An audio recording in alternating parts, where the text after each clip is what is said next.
This is Winnipeg Sports Talk Daily with Andrew Hustler Paterson and Michael Remis. Hey, what's up, everyone? Welcome to a game day edition of Winnipeg Sports Talk Daily. Jets in Philly tonight to take on the Flyers. 6 o'clock local start. We will check in with Brandon Rewucki. Always fun to talk to Brandon when the Jets and Flyers are playing.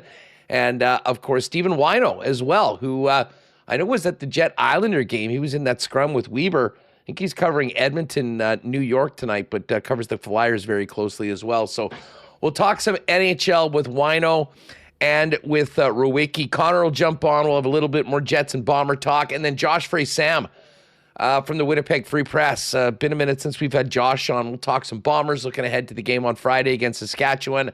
And a big NFL Thursday nighter tonight in the AFC North between the division-leading Pittsburgh Steelers and Joe Flacco and the Cincinnati Bengals. So busy show today. We'll also get to the cool bet lines later on. Hot week for the Lock Shop and WST winners. And thank you to the Blue Jays for that one last night. What a game. We said yesterday on the program, the Bats needed to come alive. Bieber needed to have a big-time start. And while the first inning didn't go their way, a 5-run eruption opened up the floodgates in the third inning, and the Jays didn't look back. And it is series on in the ALCS Game 4 tonight with Max Scherzer on the hill in what could be his final start in a Hall of Fame career for the Blue Jays. We'll be pulling for a bit of a Psycho Max legacy game tonight and see if the Blue Jays can tie this one up. We'll talk about that as well right out of the gate when Remis joins the program. Great to see everyone with us live on YouTube, fired up for the games tonight. What a great sports watching night tonight. Jets at 6, Jays at 7, Steelers and Bengals around 7:20. No shortage of options for sports fans tonight. Hey, just before we bring in Michael Remis, huge thanks to the sponsors that make WST happen each and every day. Of course, our partners at CoolBet Canada, Princess Auto, the Winnipeg Jets, the HSC Millionaire Lottery. Great to have Uptown Alley on board with us. So Rolly's Transfer, St. Patel Dental Center, a Canadian Club. Of course, the gang over at Princess Auto, Chud's PowerSports, Manitoba Battery, Rolly's Transfer, Clean Line, Boston Pizza, Royal Sports, Little Brown Jug. We'll get to a Why Not question of the day for non-Autocorp at Waverly and McGillivray. And, of course, get your fan feedback for fansfirst.ca. Let's go. Michael Remis, what's up? Hey, ready for Winnipeg Jets returning to hockey. It seems like it's been too long. Monday afternoon was the last game, and this 2-game road trip continues tonight against the Flyers. The Jets favored to win. Connor Hellebuyck starting in goal, looking to keep it rolling. Still on watch for Jonathan Toews' first goal. Had his first point against the Islanders. So exciting. And yeah, Blue Jays, big win for them. Everyone in chat fired up for that Game 4 tonight with Max Scherzer on the hill. It's that time of year. You're going to need a lot of TVs. NFL kind of flying under the radar here with Aaron Rodgers and Joe Flacco. I'm feeling okay. Went to took in Boo at the zoo yesterday. My son forced me onto some pirate ship ride, and I'm too old for doing rides. I say I go with him trying to be a good dad, take one for the team, and I just feel like crap after. It's hard to recover. So you're on like a little kitty pirate ride at Boo at the zoo, and you couldn't handle it. Man, like it was going 6 and 7-year-olds were vertical. It was going vertical. I went on like the Sizzler last year or something, where you're going whoa and like spinning like crazy. I didn't think it was gonna be that bad. I don't know. I felt like my stomach like falling out of me. So yeah, I was zonked. He was perfectly fine, of course. He did it was like just you. Oh, yeah, he did it like 5 times. Was like begging to go again. Like his friends were all done, and he's like, "Yeah, I want to keep going." I'm like, "We got to move on. We got to move on." Well, I spent the evening watching the Blue Jays with a bunch of friends, and what a fun game that was. And of course, we hit that 5-1 banger with the Vladdy total bases, the Bieber strikeouts, and the Jays to win. So that made it even better. I did also, Reem, check out the late games, and it was a weird night in the National Hockey League. We talked about the 4-game slate yesterday. First off, the Buffalo Sabres, who are 0-3, had to find a way to win a game. They explode for an 8 spot and hang a snowman on the Ottawa Senators, which was very nice. Later on, in something that I didn't realize how much I was going to enjoy this, but the Blackhawks beat the hell out of the St. Louis Blues last night in St. Louis and put up also 8 goals. If that game had happened last year, it would have been, okay, whatever, that's kind of funny. I watched it right till the end, and this obviously comes out of the bad blood of last year's playoff series. I haven't enjoyed a lopsided NHL game like that as much as I did last evening in a long, long time. And it just goes to show, you have a crazy playoff series like the Jets did last year against St. Louis, and it really does breed that hate. St. Louis is now on the list of the teams that I want to see have really bad things happen to them, and it did last night after a home opening loss, 5-0 at the hands of the Minnesota Wild. They won a couple on the road and then get absolutely steamrolled by the Blackhawks last night. It was a fun night to be a Jet fan with the team off last night. Haven't the Blues suffered enough with the Game 7, last second tying goal and game winning goal over? Haven't they suffered? We saw all the videos of the Blues fans in bars getting ready to celebrate a win. I still watch those sometimes. And then complete 180. Wasn't that enough? You need to see them lose 8-3 to the Blackhawks. When is it going to end, Huss? When will you have seen Blues fans suffer enough, or will this just be for eternity? I hope that when St. Louis comes here, when the team is out, they do like a full highlight package of Game 7. And Cole Perfetti, or maybe at the first TVA timeout, remembering great moments in Jets history, and just doing a 90-second video collage of that, maybe even adding in a few of those videos from Blues fans watching it. Hey, whatever, it's a good rivalry. I'll look forward to those games a little later on. They've stunk at home so far this year. Blues get crushed last night. But listen, the big story before we move on to the Jets was the performance of the Toronto Blue Jays, Remis. And you're in a weird position as a longtime Mariners fan that is staring into the face of a chat room that is firmly behind the Blue Jays, a country that's really completely behind the Blue Jays. But even you, I'm sure, did not think that this was going to be as easy as it seemed to look for the Mariners in games 1 and 2. And that was the shout out Rick Bonus. That was the pushback that the Toronto Blue Jays needed, and they got it in big time. I see you put the hat back on. You haven't deserted your team after getting humiliated at home last night. Changing my hat for the segment. Yeah, Seattle hadn't been in the ALCS since 2001, never been to a World Series, up 2-0. Sure, they thought it was going to be easy, and Toronto certainly returned. Maybe their layoff affected them.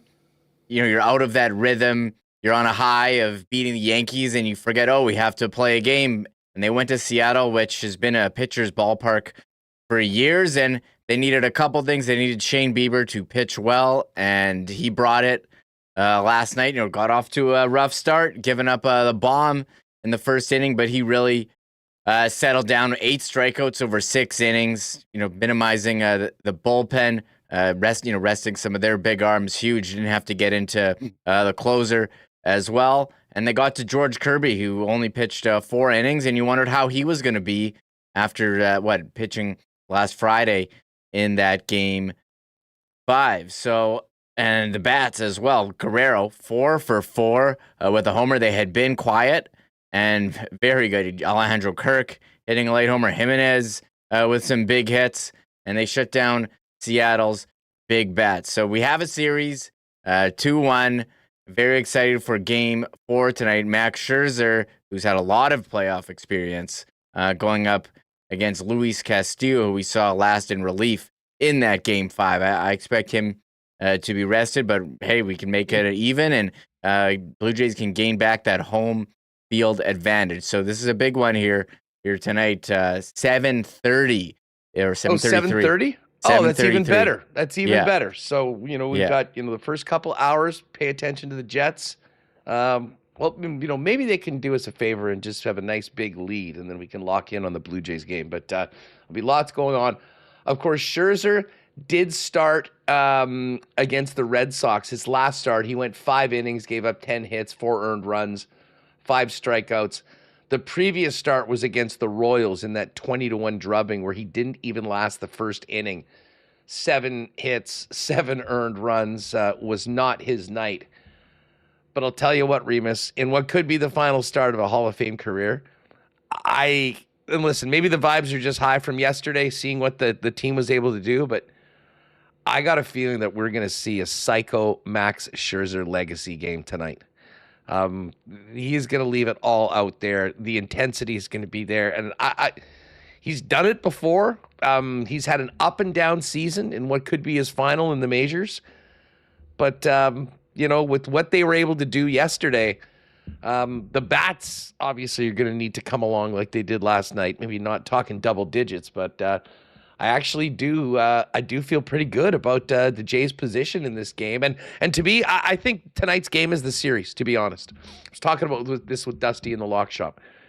I think that if Seattle wins this game and gets it to 3-1 with the opportunity to finish it off at home in Game 5, it's going to be very difficult for the Jays to run the table 3 in a row down 3-1. If Toronto manages to win this game and even it up with all the momentum with Game 6 and 7 at home, I really do like their chances. So in a lot of ways, I think the stakes are incredibly high in this game. I mean, listen, every game at a best of 7 is hugely important, but with the way the first 3 games have gone, to me, whoever wins this series is more than likely going to be the team playing the most likely Dodgers in the World Series. Yeah, Max Scherzer, 41 years old, 2-time World Series champion. He's been in this position before, but does he have the stuff that he had earlier in his career?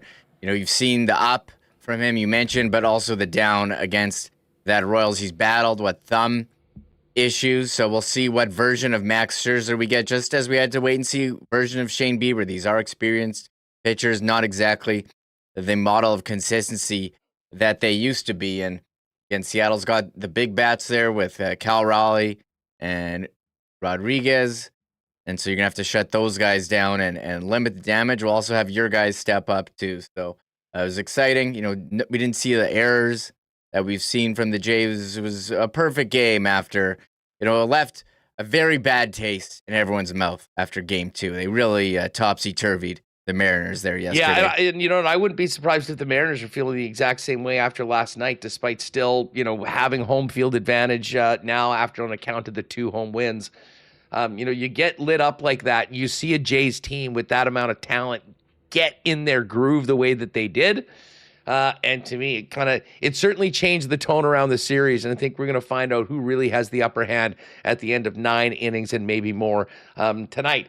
Let's throw out why not question of the day for not Autocorp, but Waverly and McGillivray. By the way, shout out Chris over in the service department. If you need those winter tires, they have a great winter tire program going on right now, including financing.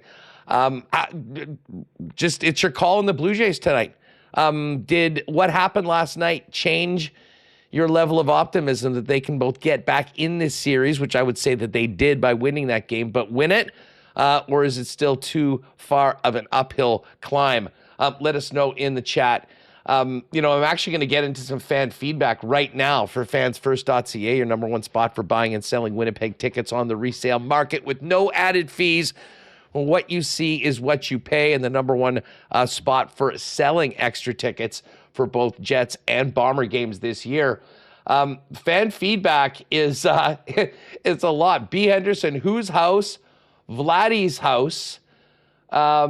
There's just some great ones on Scherzer here. Yes, Derek Schmidt, Scherzer flu game. It's your boy Bruce, Mad Max, LFG Jays, T. Conapoli dropping Mad Max, and my favorite one, which is not probably too far away from the truth. Kevin K. Scherzer going to be in a straitjacket between innings. He is one of the craziest dudes in all of pro sports, Remis. Like, the stories of Max are legendary. Just imagine the focus that he's got before a Game 4 start. Nobody go near Max Scherzer today. Trust me on that one. Just let him be and do his thing, and fingers crossed he will, as Comet says, have the Mad Max legacy game tonight. Give your thoughts on the Jays series in the chat right now. Fan feedback brought to you by Fans First, by fans, for fans, no fees. Check out the site today over at fansfirst.ca. We're going to have Stephen Whyno join us in a few minutes. So let's dive into the Jets for tonight. And Remo, before we go to some of the audio, let's get into the lines, the Jets lines today for our friends over at Clean Line.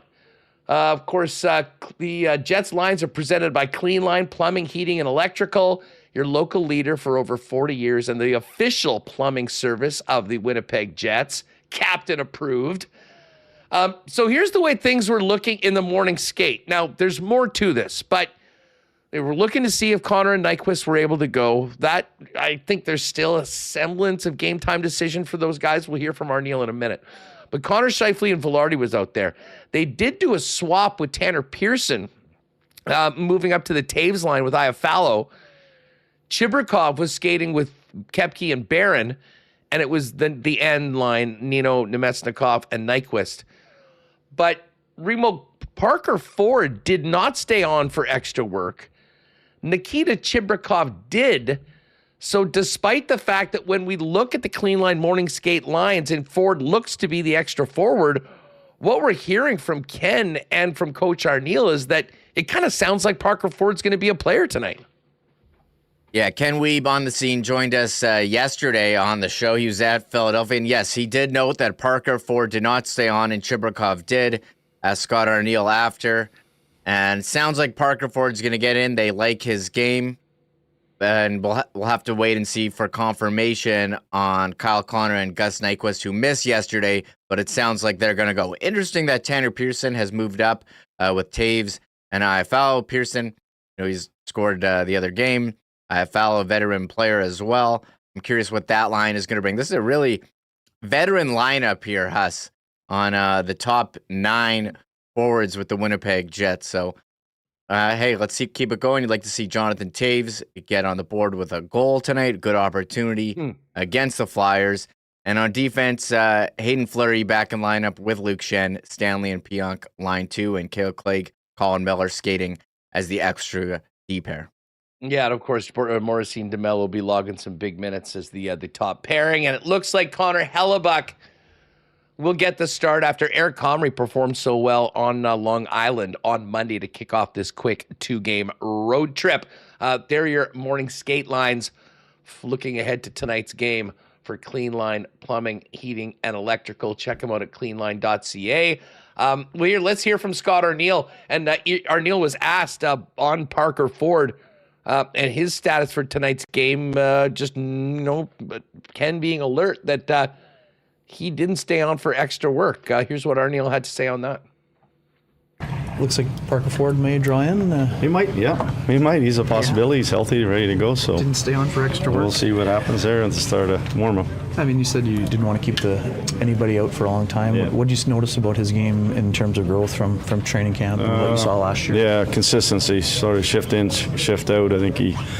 we slid him into the middle to play some center ice in camp, something he had done in college, and thought he was really good there, and just gave us kind of another avenue to go with through the middle of the ice. He's also really good on face-offs that we noticed, and so just a lot of good things. He deserved the chance to start the year with us.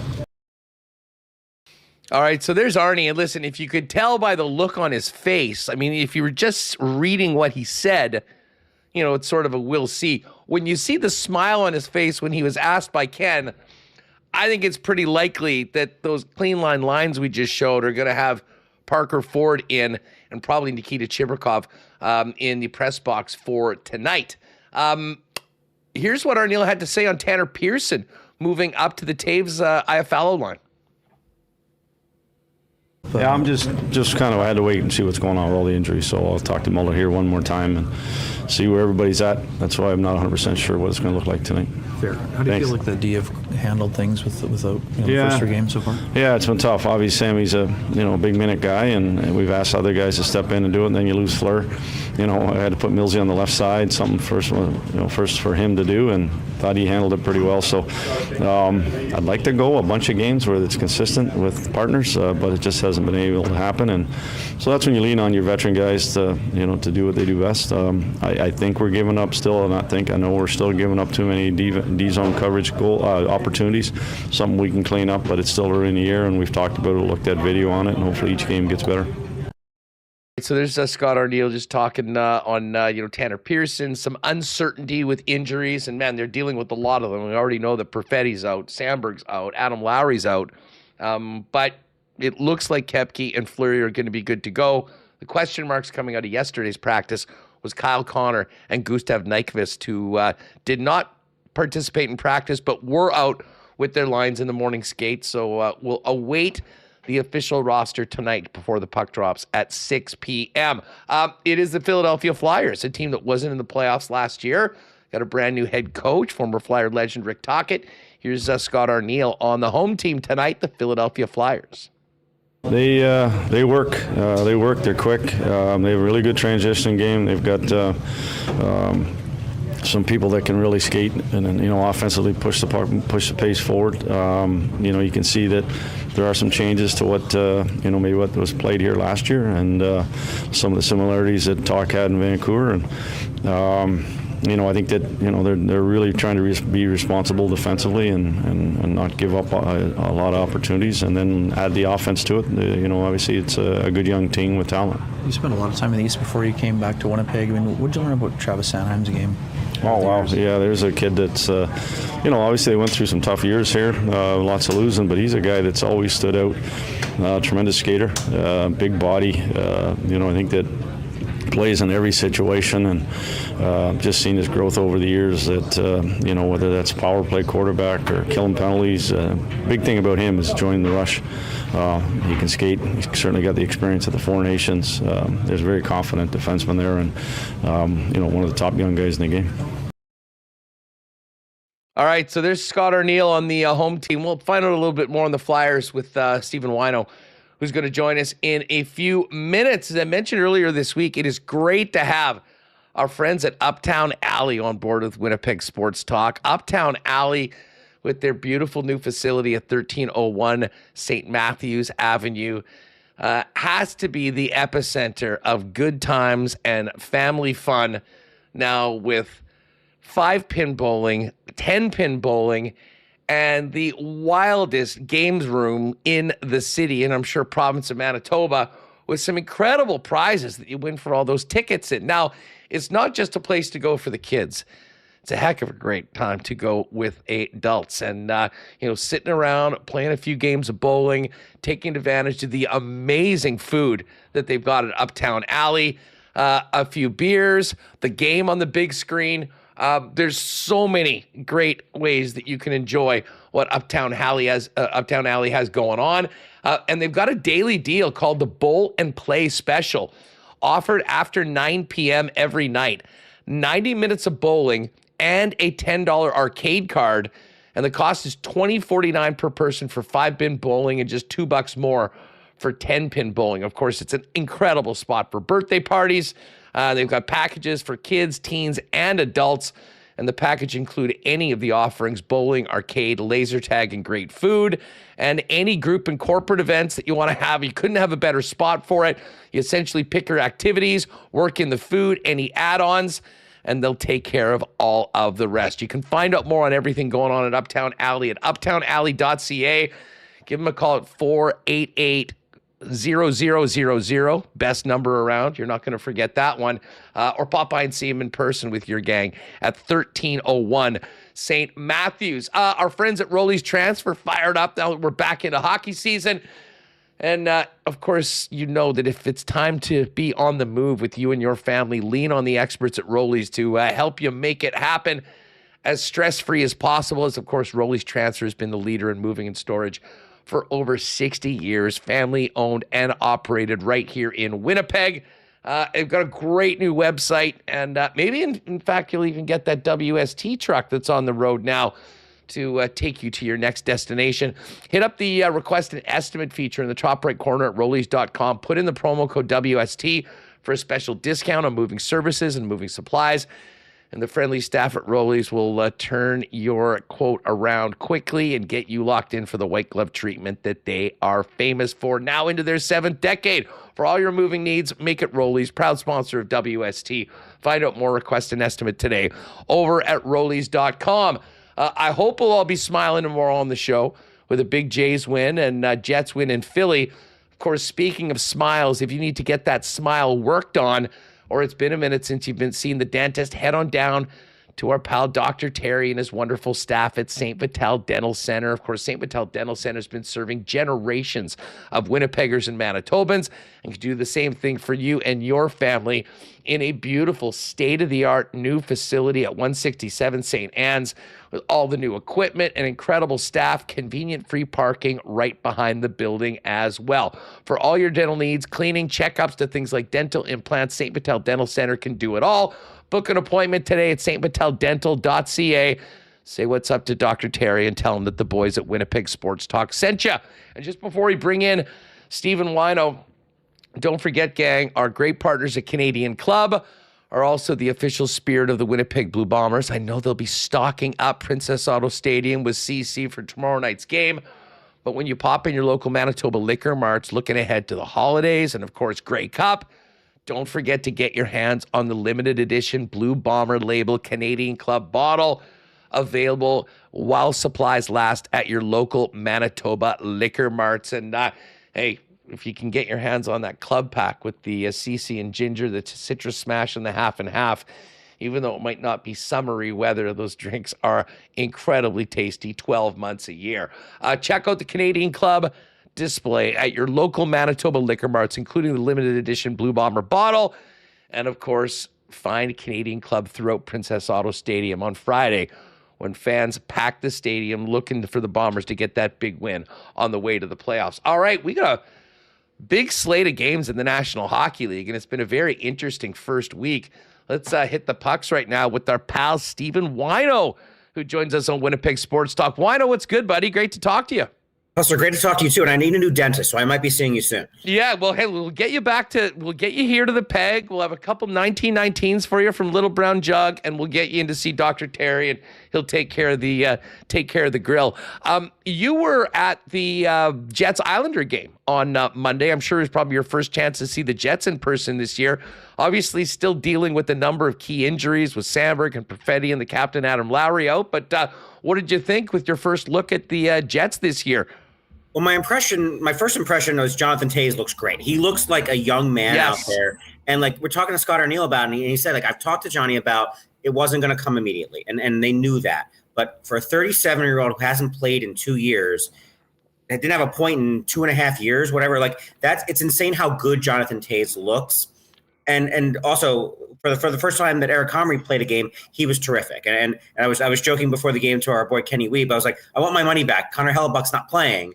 But Eric Comrie was the best player on the ice. He was terrific. The Jets kept trying to give that game away. So, like, there were some sloppy mistakes that you could see in their game throughout there on Long Island. But this is a team that has talent. We know what Kyle Connor could do. We know what Mark Scheifele can do. And Jonathan Toews, they're going to have to be really careful with his minutes. And Scott Arneil and the coaching staff know that. But this guy can still play and might be like the piece that's been missing for this team. You know, it's funny you say that because I came on the Tuesday's show after the long weekend, and you know there was so much to talk about. And I said, guys, all I really want to talk about is Jonathan Toews. Like, you know, we came in knowing that this was a guy that, you know, was going straight to the Hall of Fame, has nothing to prove. And that's why I really did believe that he's only going to be doing this if he can be a very good version of himself. But I think we all realize this is going to take a while, and it might not look pretty over the first little bit before he kind of finds his stride. He has gotten, and we've heard it from Scott Arneil, he got better throughout training camp. He's been better and more comfortable in each of these games. And to be honest, Steven, I mean, the Jonathan Toews that we saw in that Islander game on Monday that you were at is the Toews that I was hoping we'd be able to see 30-odd games into the season. Yeah, Hustler, like the way he controls the puck on the power play. Ken and I were able to sit next to each other and watch this game. It was like he just runs. He's a great power play quarterback. I mean, Josh Morrissey can do it from the point, but the way he controls the puck there, and Scott Arneil was using him on the penalty kill when Koepka got hurt. So he wound up getting to 20 minutes a night. Yeah, but like, he just looks like his old self. It's insane. It's really fun. I hope you guys in Winnipeg enjoy watching him. Like I had the pleasure of covering a couple Cup finals with this guy through, again, a decade ago and 12 years ago. But Jonathan Toews can do everything for this team.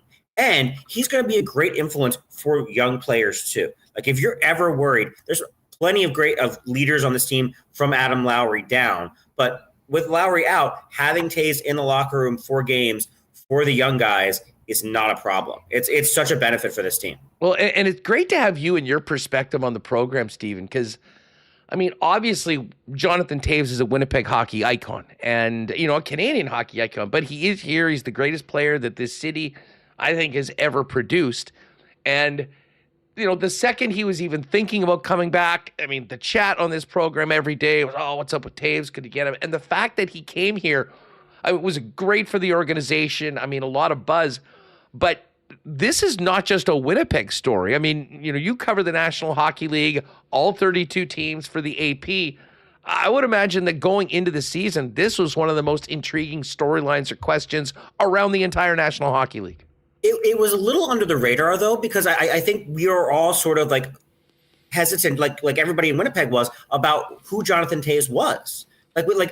I compare it a little bit to Alex Ovechkin, who I covered for many, many years, of like you kept waiting for him to slow down and he never did. And he gets to almost 900 goals now. Jonathan Toews has been away from the game and he comes back like a ghost out of nowhere. And we didn't know what he was going to be. Like maybe he's a fourth line center and a good leader and all of that, but they're playing him second line minutes, in part because of the injuries. But Scott Arneil and the staff is perfect for handling Jonathan Toews in the situation. But it's a Chicago story. It's a Detroit story because Patrick Kane's there, and they get to play against each other in the NHL for the first time in a couple of months. And it is.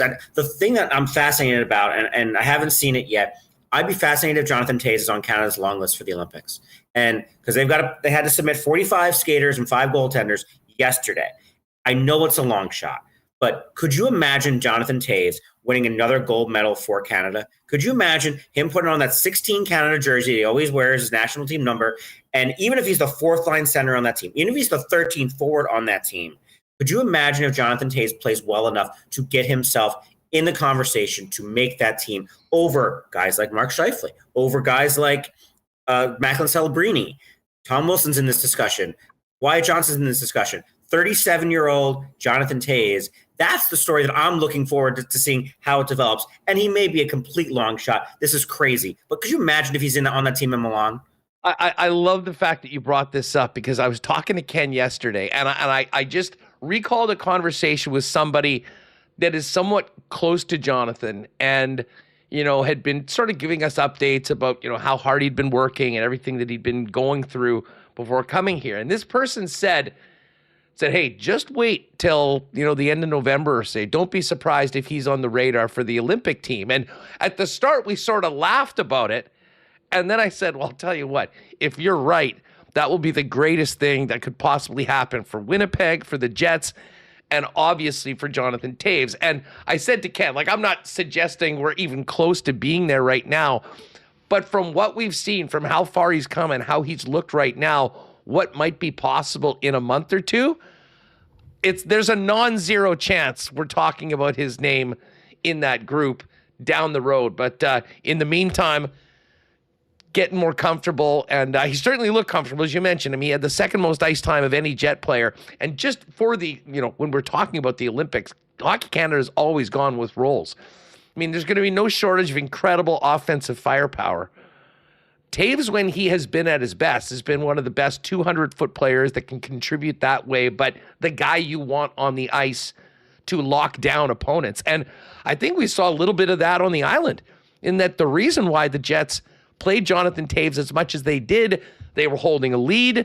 They were up by a couple goals, so he's a guy that's out there winning faceoffs, taking draws, playing a defensive role, and locking down a game. And, you know, we've seen him do that before. And listen, he's not going to be there because he's going to be outscoring Conor McDavid or a Mark Scheifele.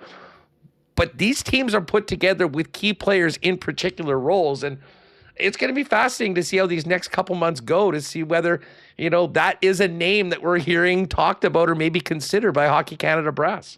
He was 15-5 in the faceoff circle the other day on Long Island, and he was even talking about this after the game and saying, like, I have to sort of defer to my wingers a little more because I'm just used to going in all four corners as a center. He's like, I need to almost delegate a little bit more. But the fact that he's so smart to realize that, and he's a little like Nick Backstrom, where like that's just such a smart player that even if the foot speed was never his thing, he's such a smart player that he makes the game work. He's one of those guys who just makes the game work.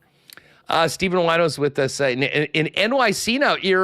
You get to see as much of the Flyers as you did in previous seasons. I guess not so much. I'm going to see a little bit more of every team now. It's nice having three teams around. Like this is the Oilers week. The Oilers are here the Jets were here on Monday.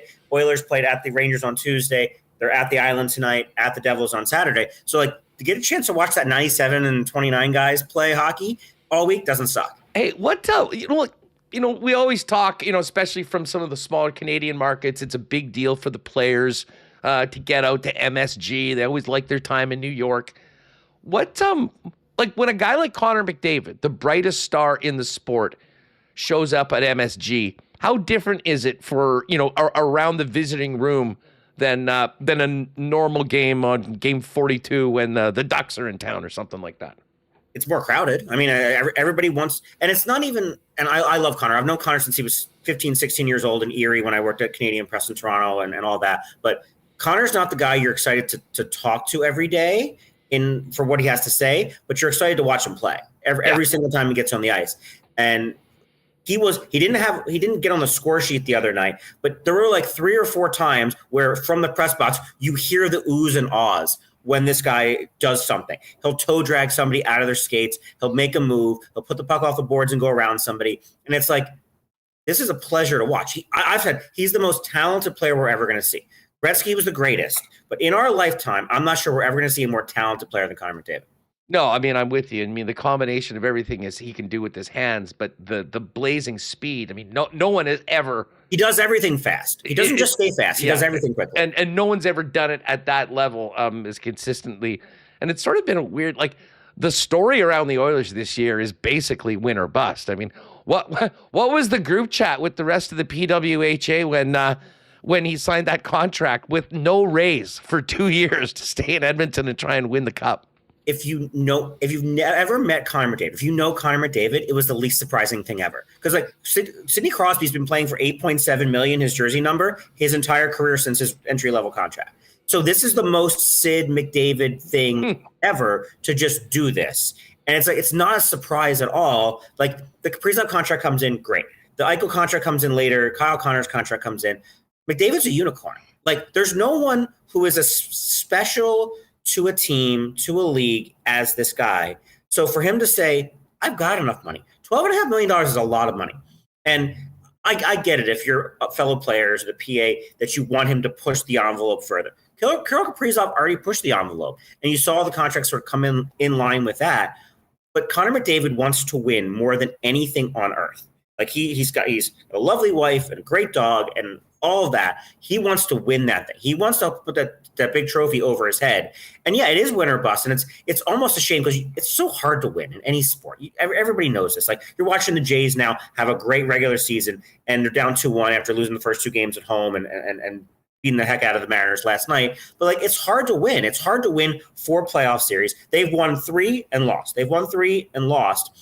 They could lose in the first round or they could win the Stanley Cup, and it's not that big of a surprise. Jake Ottinger could goalie them for an entire round. You could see Nathan McKinnon and Cale Makar beat them. You could see Vegas with Mitch Marner and Jack Eichel and now Carter Hart beat them. The Oilers are a really good team who could easily lose in the first round, or there could be a parade in Edmonton in June. Hey, let me ask you just your perspective on the East, because we obviously spend way more time in the Central and talking Western Division teams out here. like Florida, it's the old Ric Flair, to be the man, you got to beat the man. And they're the 2-time defending Stanley Cup champions. But, man, I mean, the loss of Sasha Barkov, I mean, I think they'll be able to get through a good portion of the regular season. That just completely changes that team for the playoffs. And obviously, Tkachuk will be back at some point. If Barkov is back, also, if Barkov is back, he's telling the Miami Heat coaching staff he's going to be back by March. Playoffs start April 20th. If Sasha Barkov is back and Bill Zito pulls his magic trick like he always does to maximize the cap space and all of those things, I know the playoff cap comes in this year, but if let's say they get in Evgeny Malkin at half price and you bring Barkov back and Tkachuk's back and Kulikov's back, they're going to win again. So explain this to me, because obviously there's new rules this year. I mean, you can't pull the same stuff that's been happening. It was my understanding they either have to declare him out for the season and the playoffs, and if that's the case, they get the $10.8 million, or if they don't, then they table him on IR or LTIR, whatever, to come back later on. They have a savings of about 3.8. Have they declared anything? I actually thought that they were going the road that. So they're essentially playing right now, taking it as it comes. If they have to do that at some point, they'll get the extra cap space. But for right now, they're taking the other option where they've got less to use, but there's a possibility that Barkov can return. Yes, and they're just going to – this team is good enough to coast until March or coast until April and use you can accrue cap space, but that playoff cap is essentially the 18 skaters and 2 goalies you have rostered. Their backup goalies making the league minimum. Someone might have to sit, and Evan Rodriguez may be someone who goes back in a trade for somebody else. But if they can bring Alexander Barkov back, they're going to do it. Period. Like this is an organization that does everything right from the hockey operations side, from Bill Zito to Paul Maurice on down. If they can survive it, just get in the playoffs. We showed last year that they don't care about home ice. They finished third in the division and win the cup. It doesn't matter that they're playing 3 home games in a best of 7 series or 4. They're going to if they can bring Barkov back, they're going to win it all. Yeah, and I mean, listen, Barkov, you could tell them you can have $20 million of cap space. They'd still prefer to have Barkov. Absolutely. I mean, he's that important. There's no player who does everything that he does as well as he does. And like McDavid's most talented. There's McKinnon moves at a crazy rate. Makar is great. Matthew Schaefer, by the way, worth the price of admission too. But Barkov, as an all-around player, the reason they won the cup in 24 was that he shut down Conor McDavid in Game 7. He's great. If he can come back, I'll be in South Florida again in June. Hey, let's just put the Panthers in their own category of a team that, if they're fully healthy, are the team to beat. Outside of Florida, with everything going on, who's the best team in the East right now, do you think? I think it's Carolina, and that this is with Peter Kochetkov still out, and they're relying on Freddie Anderson and Brandon Bussey winning his NHL debut. Nikolaj Ehlers, is he the missing piece there? I don't know. I still, my question to the Carolina Hurricanes has always been, in that playoff series when you need that one more goal, who's going to score it? Is it Nikolaj Ehlers? Is it Seth Jarvis? Is it Svechnikov? Is it Sebastian Aho? Still don't know the answer to that question, but if you're stacking up everybody in the East, Rangers don't look too hot right now. They haven't scored a goal on home ice yet. They beat up on the Penguins. They beat up on the Sabres. Carolina looks really good. There's a lot in the Atlantic that's sort of in flux, and Tampa Bay is always going to be great as long as Vasilevsky's healthy and John Cooper's there. Jake Gensel's a monster of a player. Kucherov there. But if you're saying right now, if the Florida Panthers somehow are not healthy, who am I picking to go to the final? It's Carolina with a close second to Tampa. You mentioned Ehlers, and it's been a quiet start for him on the score sheet right now. He has no points through 3 games. He's been playing with Aho and Jarvis, who both have 4 each. It's going to be really interesting to see how this goes. I mean, listen, the guy's an all-world player. He's going to help them win hockey games. He'll score. The one thing that we saw in Winnipeg, he is such a unique player. Some players had a real difficult time connecting with him on a line, knowing where he's going to be and all that. And listen, I'm not making any judgments after 3 games and a week right now, especially when they're 3-0. But I am quite interested to see whether that works going right there to that top line, or whether it becomes a situation kind of like Winnipeg, where the top line kind of functions better elsewhere and he becomes a really devastating weapon on a second line, even though everyone for the longest time has said he's a first-line player, he needs to be there. It didn't happen that way in Winnipeg, and at least early on, very small sample size, for him at least in that new spot, it hasn't been as productive as I think maybe people would have expected out of the gate. Yeah, I think it's the latter. I think he's, and this is, Rod Rittenberg has a lot of time to figure this out because you can't win the Stanley Cup in October or November. Yeah. You just got to get in the playoffs and figure it out. But I imagine Rod Rittenberg is going to move Ehlers around a lot. I do think he's probably better suited in a second line role where he's getting power play time and on the second line and able to sort of be the guy who, when your opposing coaching staff is like, we got to shut down our top line, who are we playing against them, that Nikolaj Ehlers is the guy who can beat you in a playoff series. Like, I think that's the sort of talent he brings to that organization.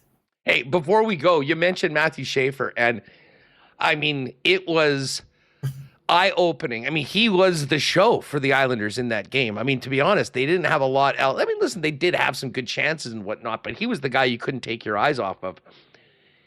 He played over 26 minutes. No other Islander defenseman even got to 18. I mean, it was stunning. And just speaking of, obviously we like to make the odd bet here. We got on Schaefer before the opening day of the season was 17-1 to win the Calder.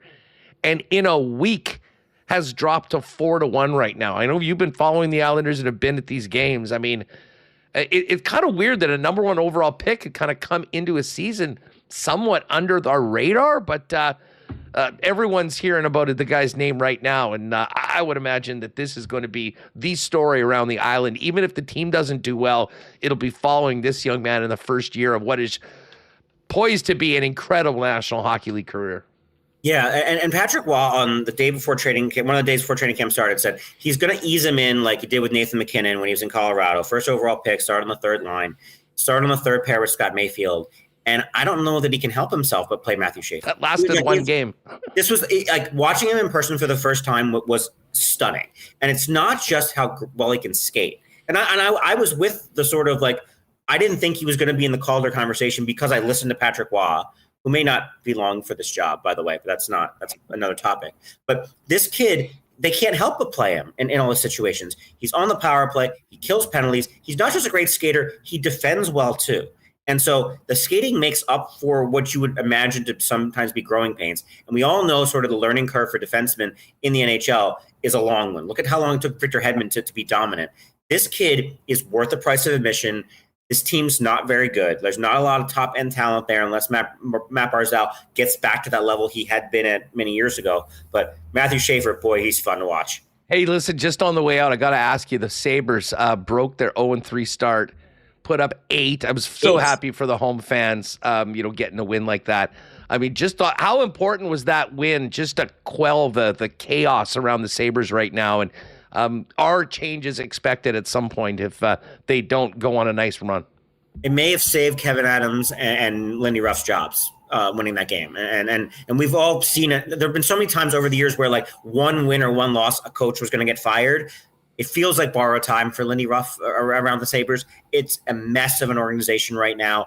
I don't know that they can sustain this, but yeah, it's good for the home fans to actually have something to cheer for.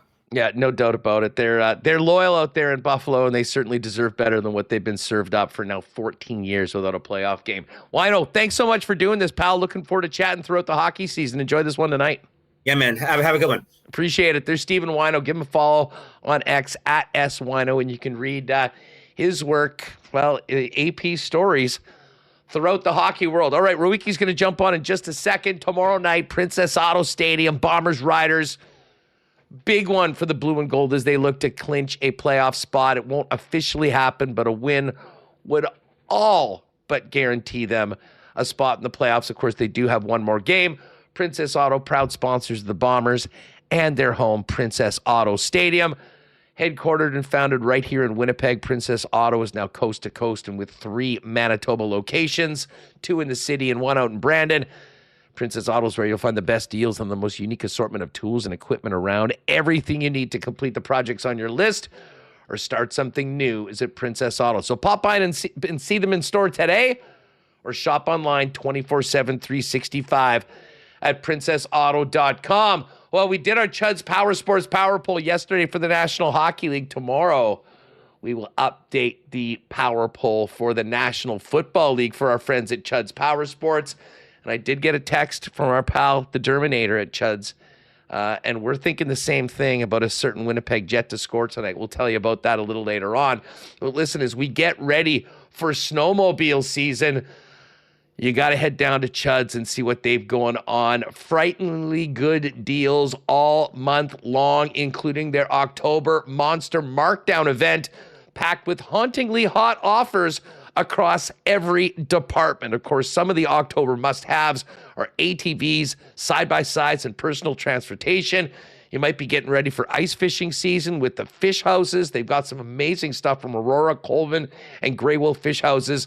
And, of course, gear and accessories, the best in the biz. They've been doing it for over 80 years in Gimli. That's why they're Manitoba's PowerSports Superstore. Pop by and see them at the corner of Highway 8 and 231, or check them out online at chudspowersports.com. And hey, Donnie and the gang at Manitoba Battery are getting festive this week. Coming out of Thanksgiving, they want to say thank you, Winnipeg. Thanks for keeping it local, trusting Manitoba Battery to keep your vehicles running, and helping Manitoba Battery grow. It's Customer Appreciation Week all week long until the 18th, and to celebrate, all automotive batteries are just $99. Plus, they've got giveaways, prizes, and games all week long, including your chance to win a $500 Visa gift card. So come see the team at Manitoba Battery, north or south, where gratitude powers everything we do. Manitoba Battery, powering what matters most. Check them out online as well, manitobabattery.com. All right, let's bring in Brandon Rewucki. Jets Flyers tonight. Always fun to talk to Brandon when the Jets and Flyers play. Rue, what's going on? How are you? I'm doing all right, man. I don't know if it's a sign of things to come, but getting a nice big pot of chili going this afternoon, and kind of forgot that you're not supposed to rub your fingers after they've touched spicy peppers into your eyeballs. So I got an episode of Hot Ones going on up in the eye right here. So I have, in case it gets bad, I have my Bob McCown version sunglasses ready to go. But I think everyone's eyes are going to be burning when they watch the Flyers later tonight. So I think it might actually be a sign of things. Well, hey, speaking of the Flyers, I just have to ask you, as someone that's very locked into Philly sports, sort of supports the Eagles and the Flyers, and what was it? Was it last Thursday? Where does that rank in the worst days in Philly sports? The Phillies come in an error in the 10th inning to... Yeah, it was Thursday. They error in the 10th inning to get knocked out of the playoffs by the Dodgers at the same time that the Flyers are losing their home opener, at the same time as the Eagles are getting stomped by the New York Giants of all teams. I should have set an alarm and tuned in to WIP for the morning call-in show after that. I don't think there's ever... It might be up there, like as far as like the multiple sports combined, an all-time brutal sports day in any city, right? Because you're right. The only one that I could think of that maybe comes close is when, I don't know if you remember, but when Ryan Howard tore his Achilles in one of the Phillies playoff runs, and the Eagles lost that day too. I'm assuming the Flyers probably lost then as well. But all that was missing was a Joel Embiid knee tweak or something like that to kind of cap off the quad factor there. But it's, I would say things are looking up, but that's not entirely accurate. So. Yeah, well, listen, the Eagles, I think we're fortunate to be 4-0, and now all of a sudden they're 4-2, and a lot of questions about it. But let's focus in on this hockey game tonight. And first up, I mean, Rick Tocchet in. We heard Mitchkov was out of shape. Not a great way to probably kick things off with a guy like Tocchet with his standards. But what have you seen so far from this team? And are they moving forward, or is this still going to be a long year for Philly? Probably picking higher in the draft as they try to move this rebuild forward. Yeah, I mean, why not both? They're significantly more competitive so far than they were for most of last year, and they've had a brutal, like, they played Florida twice, and I guess Carolina was the other one in their first 3 games. But they've kind of gone toe-to-toe with each of those teams. So it's a game the Jets should win for sure. Like, they're clearly on different timelines right now, but it's not going to be the cakewalk that the game against the Islanders was. where like I think the Flyers are at a much more competitive spot right now than New York is. They've gotten solid goaltending, which, as I'm sure you're well aware, is a mountainous step forward from where it was last year. So that's kind of the thing where it's like, they did finish, what was it, 6th last in the NHL or 5th, whatever it was. But having the 32nd ranked goaltending, the team was much better than their record kind of indicated if they could get solid goaltending. And they've had that so far. They compete really well. And I've been really impressed with Trevor Zegras. He's been a noticeable injection of excitement, speed, talent. And I'm sure everybody saw the pass he made against Florida, where Ryan Boucher, the analyst, almost fell out of his seat because he hadn't seen anybody do something like that in orange and black in 10 years. Yeah, that was mind-boggling. I mean, and we always knew. I mean, the guy was second overall pick. I mean, there was a lot of talent there. I always thought that, being on a bad Ducks team there in Southern California, it was kind of easy to just be enjoying being an NHLer and everything comes with it. And it wasn't really about, pushing or driving himself to be a player that's a real difference maker on a good team. And, I was like, I guess we'll see what happens when he goes to Philly. But we know what Rick Tocchet was as a player and what he's been as a coach. And this might be a perfect marriage to get far more of a guy that had a lot more to give when he was with the Ducks. I totally agree. And it's funny. I actually thought he was somebody Winnipeg should be targeting because he was clearly a buy low candidate. Yeah. The Flyers only gave up Ryan Poehling in a 2nd-round pick. So it's not like every team in the NHL had an opportunity to put together a package to get him. But you see it there. Like, it's all there. And those guys are so, they made notice of this in the press conference. There's a reason we were able to get him. Because if he didn't have any warts, guess what? No team's going to trade somebody like that. But I think especially, communication-wise, Rick Tocchet to who was the previous head coach in Philly? I can't remember. But there's a lot more of an open line of communication and an honest, earnest dialogue of, we want what's best for the team. If you can deliver this, you can go out there and express yourself and play with, creativity and maybe take risks and things like that. So early returns it's really good. Still excited to see what it would look like if and when Zegras and Michkov get put together on a line and the two most creative offensive players for the Flyers have a chance to potentially produce some big numbers for them. But so far, so good on that front. He's been everything the Flyers, both the front office, the coaching staff, and the fans could have asked for, albeit only 3 games into this season. Yeah. Where is Torts these days? I think he was. I think it's back to TV for Torts. I don't know which ABC channel he's going to be. ESPN.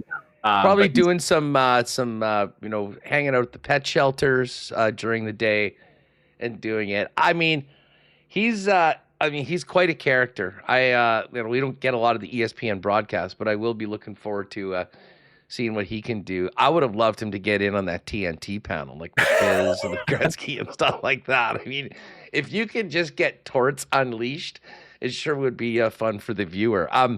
Thoughts on the Jets through 3 games? Impressive. It's not perfect. It's not going to be perfect for the next, 7 games at least? But they're doing all the things that you kind of hope they. I mean, the Dallas game, Dallas kind of flexed their muscles, and Winnipeg didn't have much of a response, at least until the 3rd period, right? So the Dallas game was a bit of a tough one. But, LA's been a really difficult opponent for a full-strength Jets team. And I thought at least the first half of that game, they played extremely well. LA kind of had a bit of a push in the 3rd period there, but they were able to withstand it and hold on. And then the Islanders game, the Jets just basically took advantage of a lesser opponent. Thanks to Eric Comrie early. I will say that. Well, big caveat. That might have been the worst 45 seconds of any team's opening to a game I've seen in just shocking levels of ineptitude, but Comrie was outstanding. But after that, things settled down quite a bit. He played really well too, which is awesome. But I mean, how can the most promising thing not be Jonathan Toews' play right now, dude? I mean, that's all. It's not even. It's funny because the Jets' record could basically be whatever after 10 games. But how can you not feel so much better about this team's chances when it really matters this, right? And they'll have to manage him, and the production isn't going to be, anywhere remotely approaching high-end Toews production. But I think I speak for the vast majority of Manitoba in that been way better than we could have realistically hoped for. So that's been by far the most promising part here. And it's just, at least in the early going until Perfetti, Sandberg, and a few others get back into it, it's like in and around 500. And then we're going to be okay for the last 60 so odd games. Dude, it's so funny, and you don't want to get ahead of yourself, but I mean, it went from like, let's hope that this guy can show that he can still play in the NHL, to 3 games in, focusing on his play coming out of the game, and now there's been mentions in back-to-back shows of, let's see what the story is at the end of November, if maybe we're talking about him in the mix for an Olympic team spot. So, again, that's a long, long ways away. I'm not saying that is the case right now, not even close. But I'll tell you what, a lot of the things that made him the dominant player that he was for so many years in Chicago, far more than just the scoring prowess, is on display. And that's why he ended up with the second most ice time of any Jet forward. Like, I think that we're going to see his ice time increase in games like Monday where the team has a 2-goal lead or a 1-goal lead. Like, I have a feeling we're already seeing Arneil with an incredible amount of trust, especially when it comes to the faceoff circle. I mean, he won 15 of 20 draws, which has been a real Achilles heel for Winnipeg before. I mean, he's already helping them in a number of ways. And I think that if he can continue to ascend, be more comfortable, and get a few things going offensively, this could be a signing that is, I think, even beyond most people's realistic expectations when he signed on the dotted line in the summer. Well, and then come trade deadline time, we can focus on the wing. We can focus on the blue line. Like, you don't have to, like so many teams try to chase a second line center. The one thing I would say, though, is like, it's kind of turned into now, okay, we know he can do it. Again, it's still early, but we don't need him to do it in October. So, like, it's a funny balancing act, and maybe it changes when Lowry comes back and he can take on a bunch of those minutes.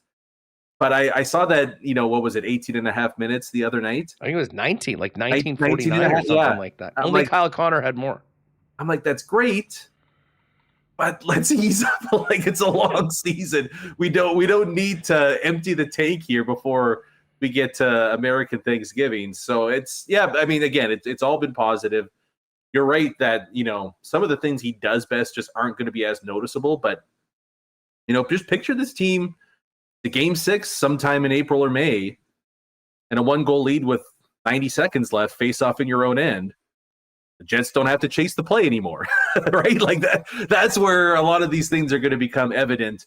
But even just watching him now, like, he's above the play all the time. He's never, I think maybe he's cognizant too that he can't be, the last guy back too often, right? But he's always in the right spot. Like, he sees the game so well, and the hands are still there. The feet have taken a bit of a step back, but like he's where I've noticed that the most?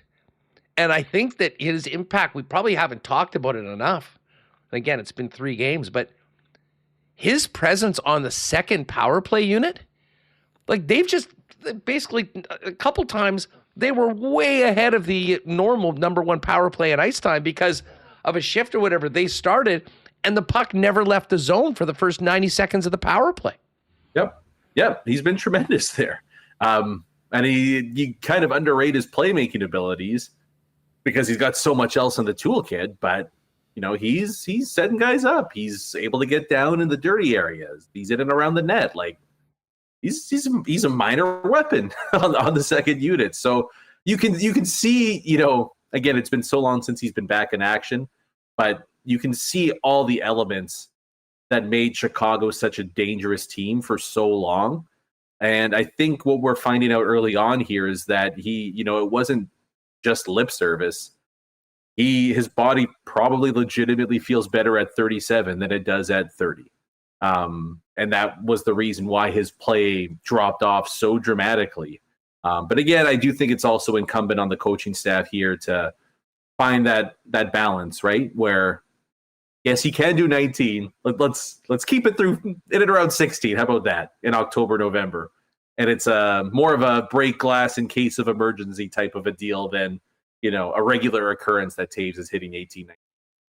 Yeah, no doubt. Well, you watched the ball game last night?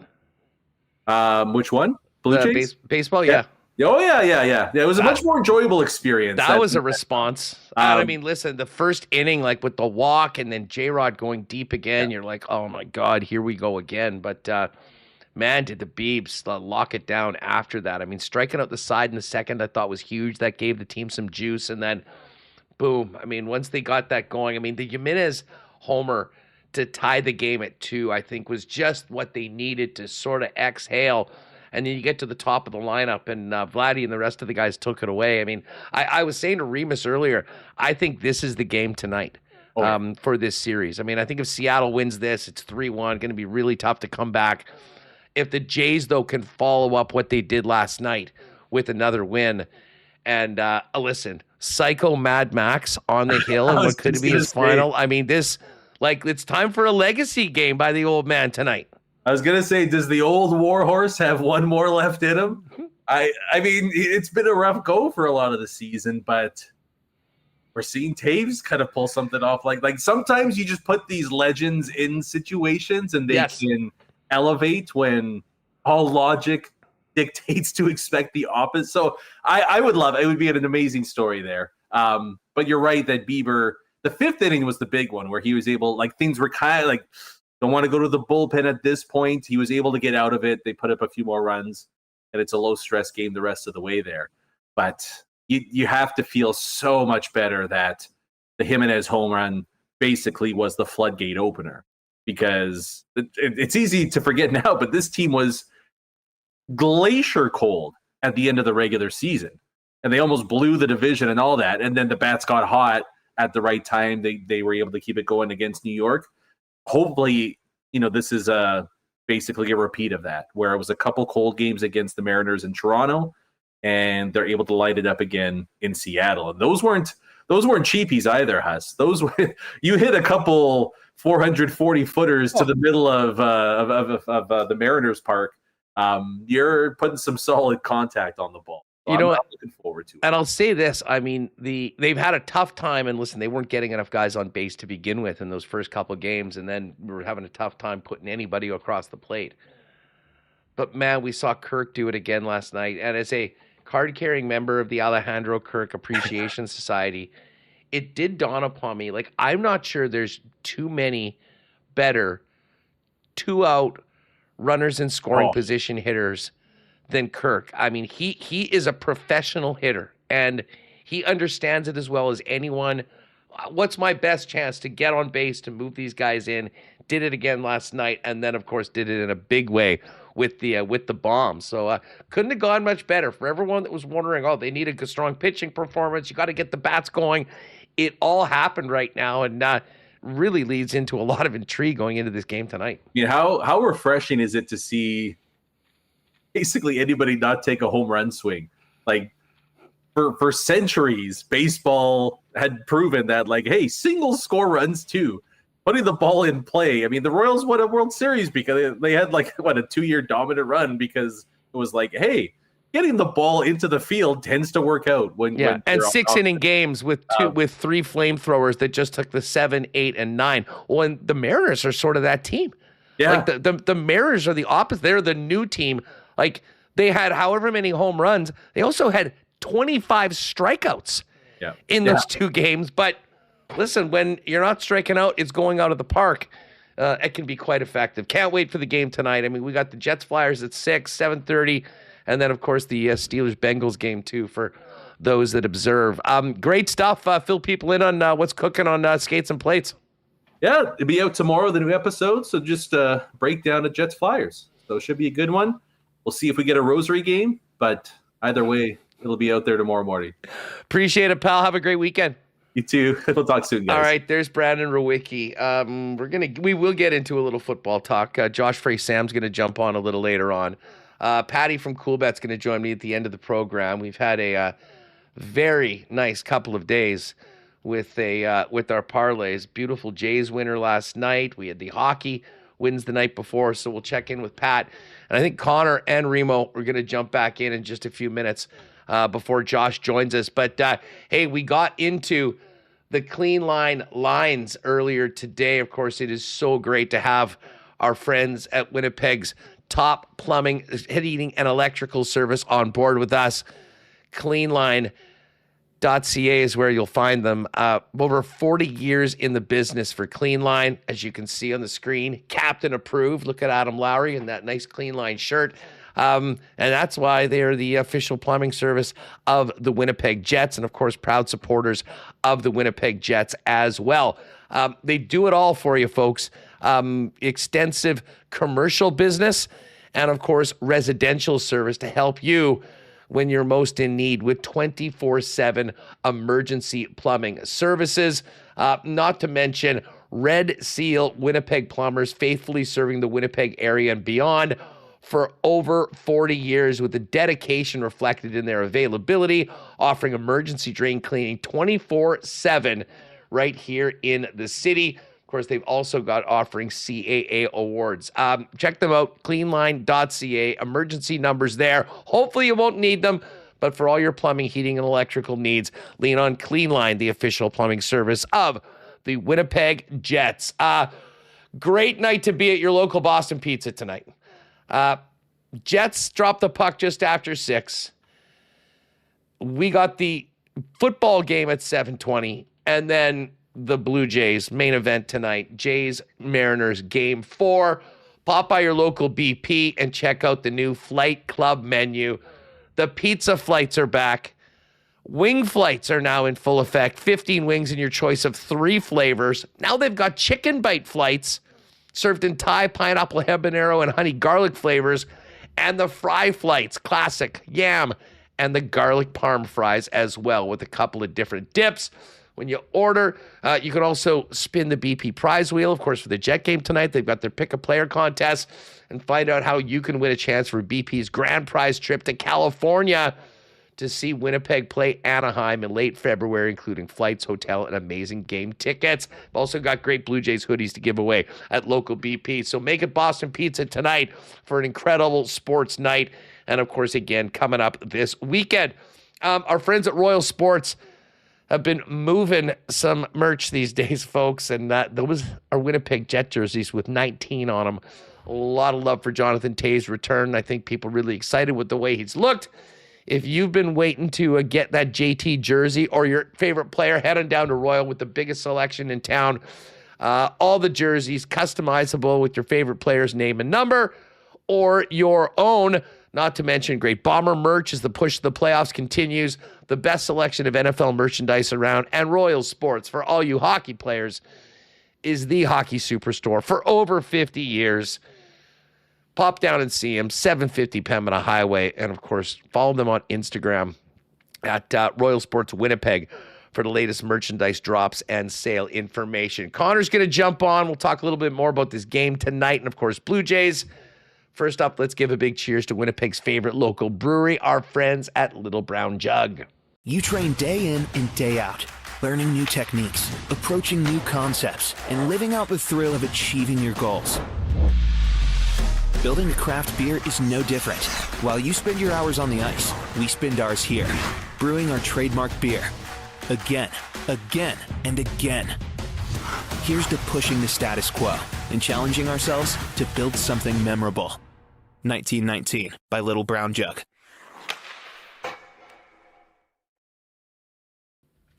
All right, I'd like to crack in 1919. That might have to wait until later, but we'll get a Diet Pepsi going and welcome in Connor Rabchak and Michael Remis. The boys are back together. Josh Frey-Sam and Pat coming up a little later on. Connor, what's going on? How are you doing? I'm doing well. I actually just got back from Royal Sports. I was there this morning.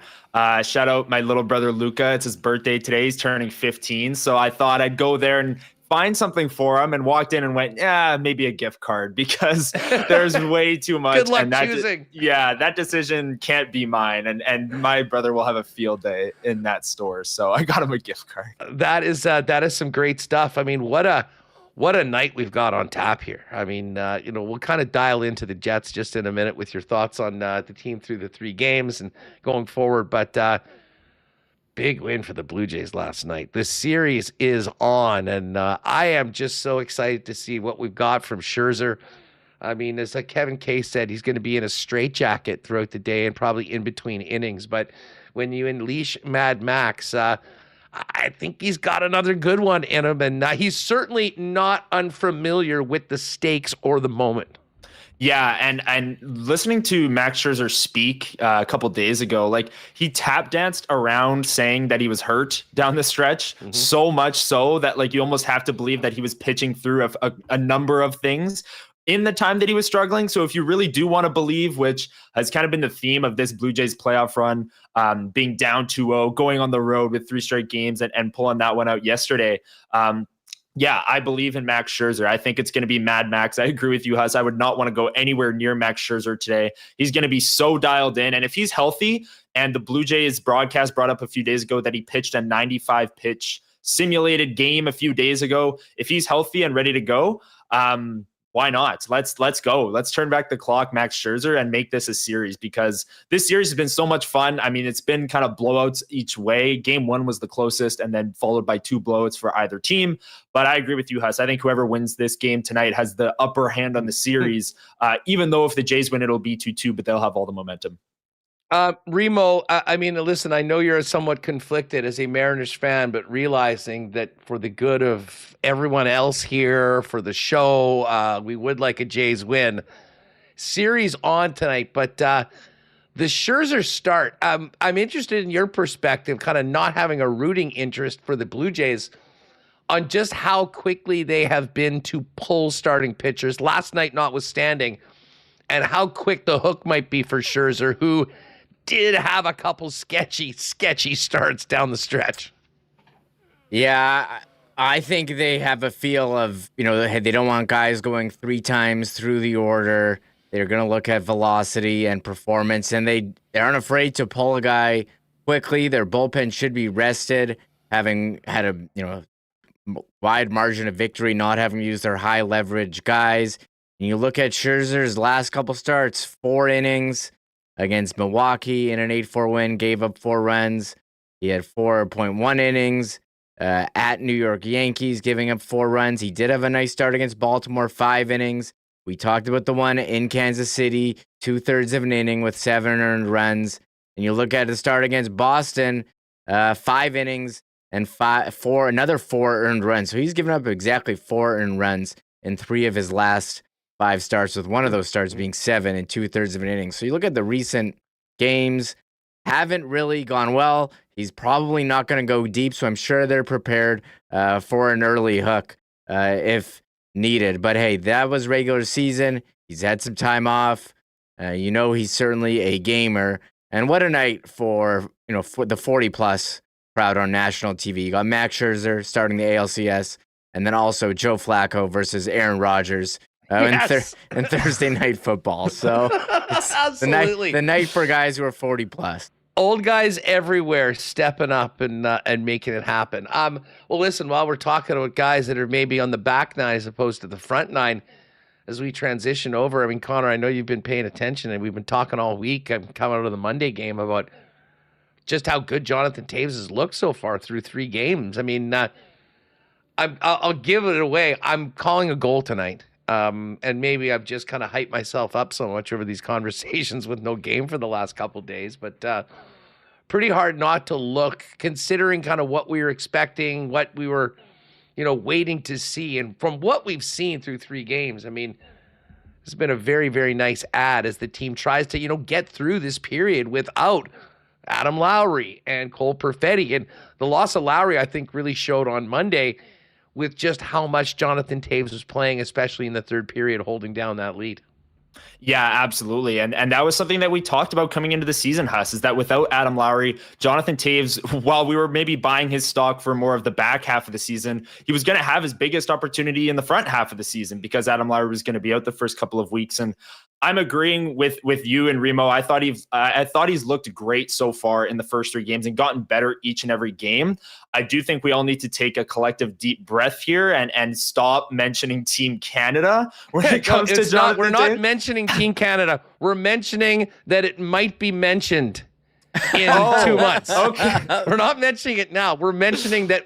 Don't be surprised if it gets mentioned if we keep having these conversations about it. Again, that's a long way. Let's stay in the lineup and win some games for the Jets right now. Right.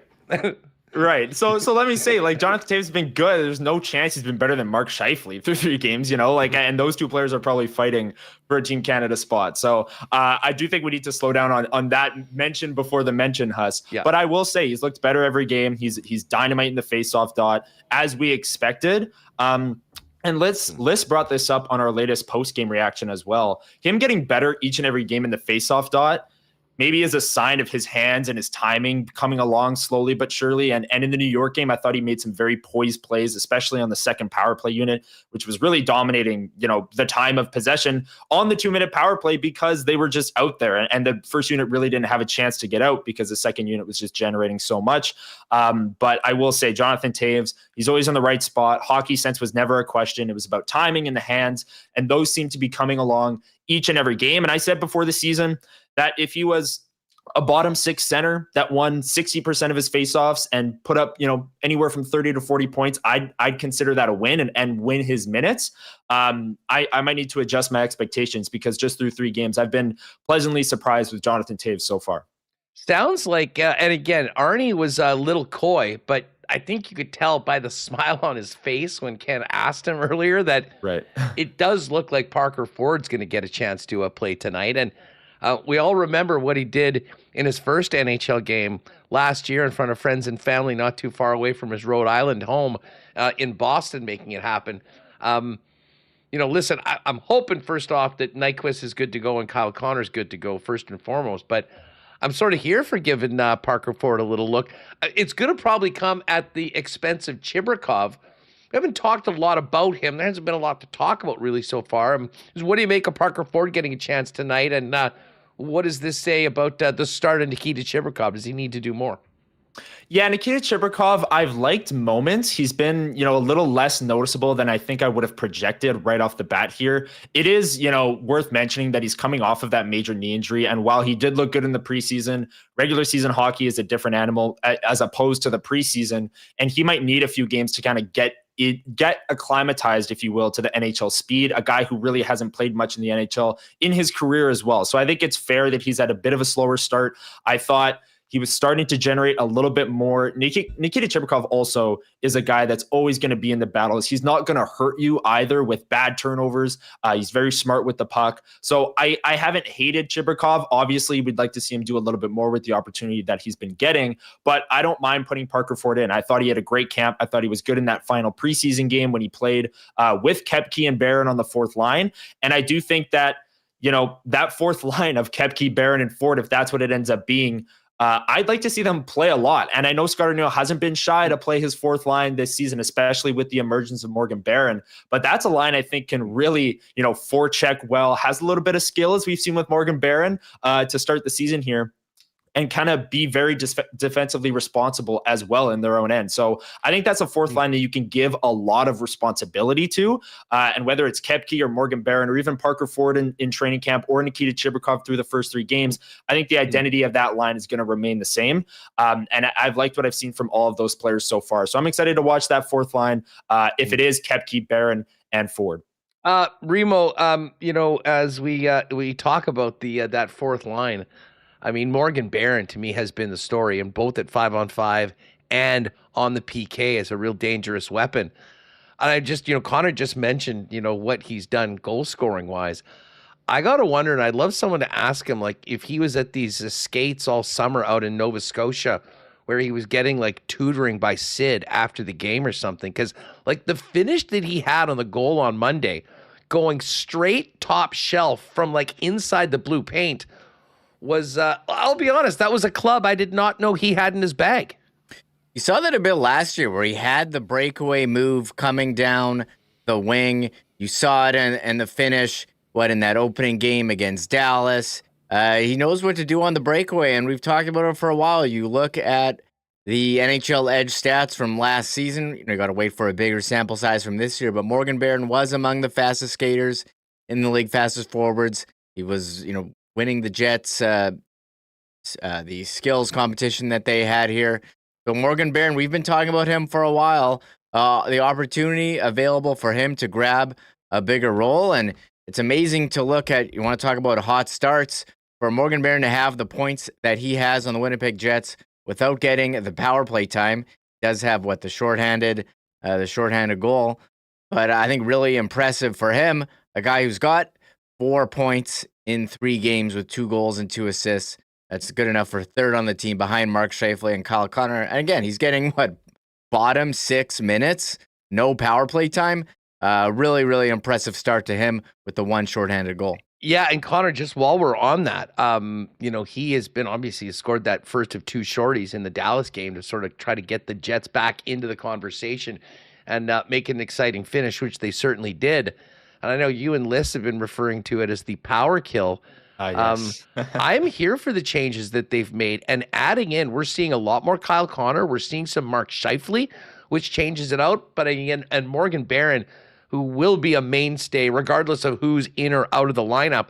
And it's great to get some offensive chances. First and foremost, you got to help your goalie out. Overall, I mean, the PK, I think the power play is still a bit of a work in progress. But man, the PK has had a great start to the season, led by Morgan Barron. Yeah, and if you go all the way back to the start of last year, the power play got off to a great start and was, first for the majority of the season and ended up first. I don't think they ever really got knocked out of first, but the penalty kill started slow. And then as the season went on, kind of climbed up into that fringe, above average, 15th to 10th range, knocking on the door of the top 10. This year, it's kind of the opposite. The power play started a little bit slower, not quite the 33% that they were clicking at for the majority of last season. But the penalty kills killed off 14 of 15 penalties to begin the season. And the Jets, 15 penalties through 3 games. I'm sure they don't love that, but they do love the 93.3% success rate that their penalty kill has. And they've scored more shorthanded goals than they've allowed penalty kill goals. They went bang, bang on the shorthanded goals in the Dallas game. They've only allowed 1 penalty kill goal against all season long. So it's absolutely been a power kill so far. It's a very small sample size stat because there's 0 chance that the Jets end the season with more shorthanded goals than power play goals allowed. But playing Mark Scheifele on the penalty kill, playing Kyle Connor on the penalty kill, having Jonathan Toews come out there and win a key faceoff, and Morgan Barron adding a little bit more offensive being on the kill, and Cole Koepke being a much better skater than I think all of us thought for a bottom 6 player, and showing some poise with the puck. And all of these things can add to, the Jets throwing Scheifele and Connor out there with 30 seconds left in a power play and jumping on the second unit or maybe a tired first unit absolutely is something that I'm here for. And it's something that's worked for the Jets, even though it's a small sample size. It's won them games early in the season. They're 2-1, and they would not be if it wasn't for their penalty kill clicking at 93.3%. So it's been one of the biggest storylines to start the season for me is the penalty kill and how they're turning defense to offense rather efficiently. Yeah, well, and listen, I would love to see the power play, pop 1 or 2 tonight. The one thing I'll say, and I think this kind of goes back to our conversation about Toews, one thing that really stood out in the New York game, well, really in the Kings game too, was just how good the second power play unit looked like. And I kind of thought, full disclosure, we went into this season, with Cole Perfetti on the shelf. I really sort of thought that this was going to be feast or famine, sort of sink or swim with that first unit. But this is another area that I think we've seen Jonathan Toews, I think, exceed most people's expectations. The stick skills are all there, the vision's there, and they've had their way as far as puck control, generating chances. Haven't gone as many in as you would like, but it starts with being able to be dominant on the puck in that zone and maintain control. And they've really done a good job on that so far. And that's a great sign for Winnipeg because they haven't had to move a Toews or someone else onto the top power play unit, which, is already stocked with most of the Jets' offensive firepower. Yeah, and I don't know if I should be surprised, but I think the player on the second unit that's exceeded my expectations the most isn't actually Jonathan Toews. I think it's Gustav Nyquist. And he's a player that's so smart, so patient with the puck, and with the extra room out there and the ability to, manipulate defenders with his eyes and all of those things and make great passes. He's been the most impressive player on that second unit for me. He had the backdoor pass to Niederreiter for the goal in the Islanders game, set him up perfectly. But when he has the puck, you can see the wheels turning in his brain of which players are going to come open, which defenders can I move with my eyes, and he's generating a lot of the chances that are coming from that second unit. So Gustav Nyquist giving me, Cole Perfetti vibes, because we see that out of Perfetti, and Nyquist obviously has been doing it a lot longer over his career. But second unit last year, Perfetti did that a lot. Nyquist is kind of picking that up, and I can't wait to see what Perfetti can bring to the first unit when he's healthy, and hopefully get that unit going a little bit more as the season goes on here. No, we're going to hit a little football with Josh Frey-Sam before Pat jumps on closer to the top of the hour. But just before we go, Connor, of course, WST Sunday Live is a smash hit, 9 a.m. every Sunday. Connor and Liz will get your Sunday started with the top Jets topics and everything else around. A very exciting Chud's Power Poll coming up as well with the two of you guys.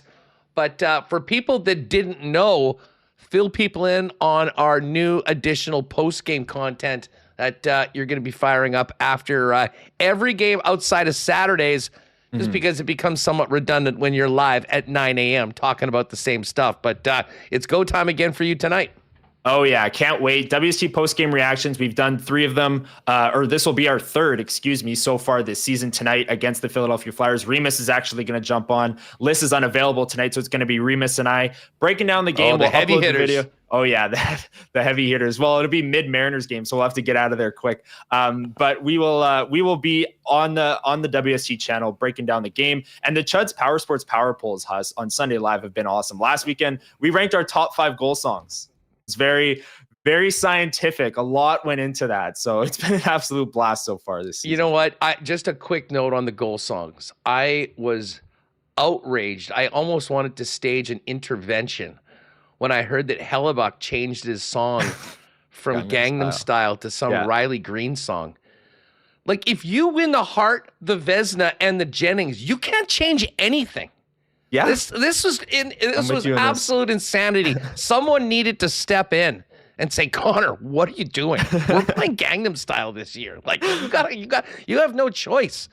It fell on deaf ears, unfortunately. So we'll have to get some more Psy in the building some other ways this year. Anyways, folks, obviously IC and K&R will do their things live when K&R are finished.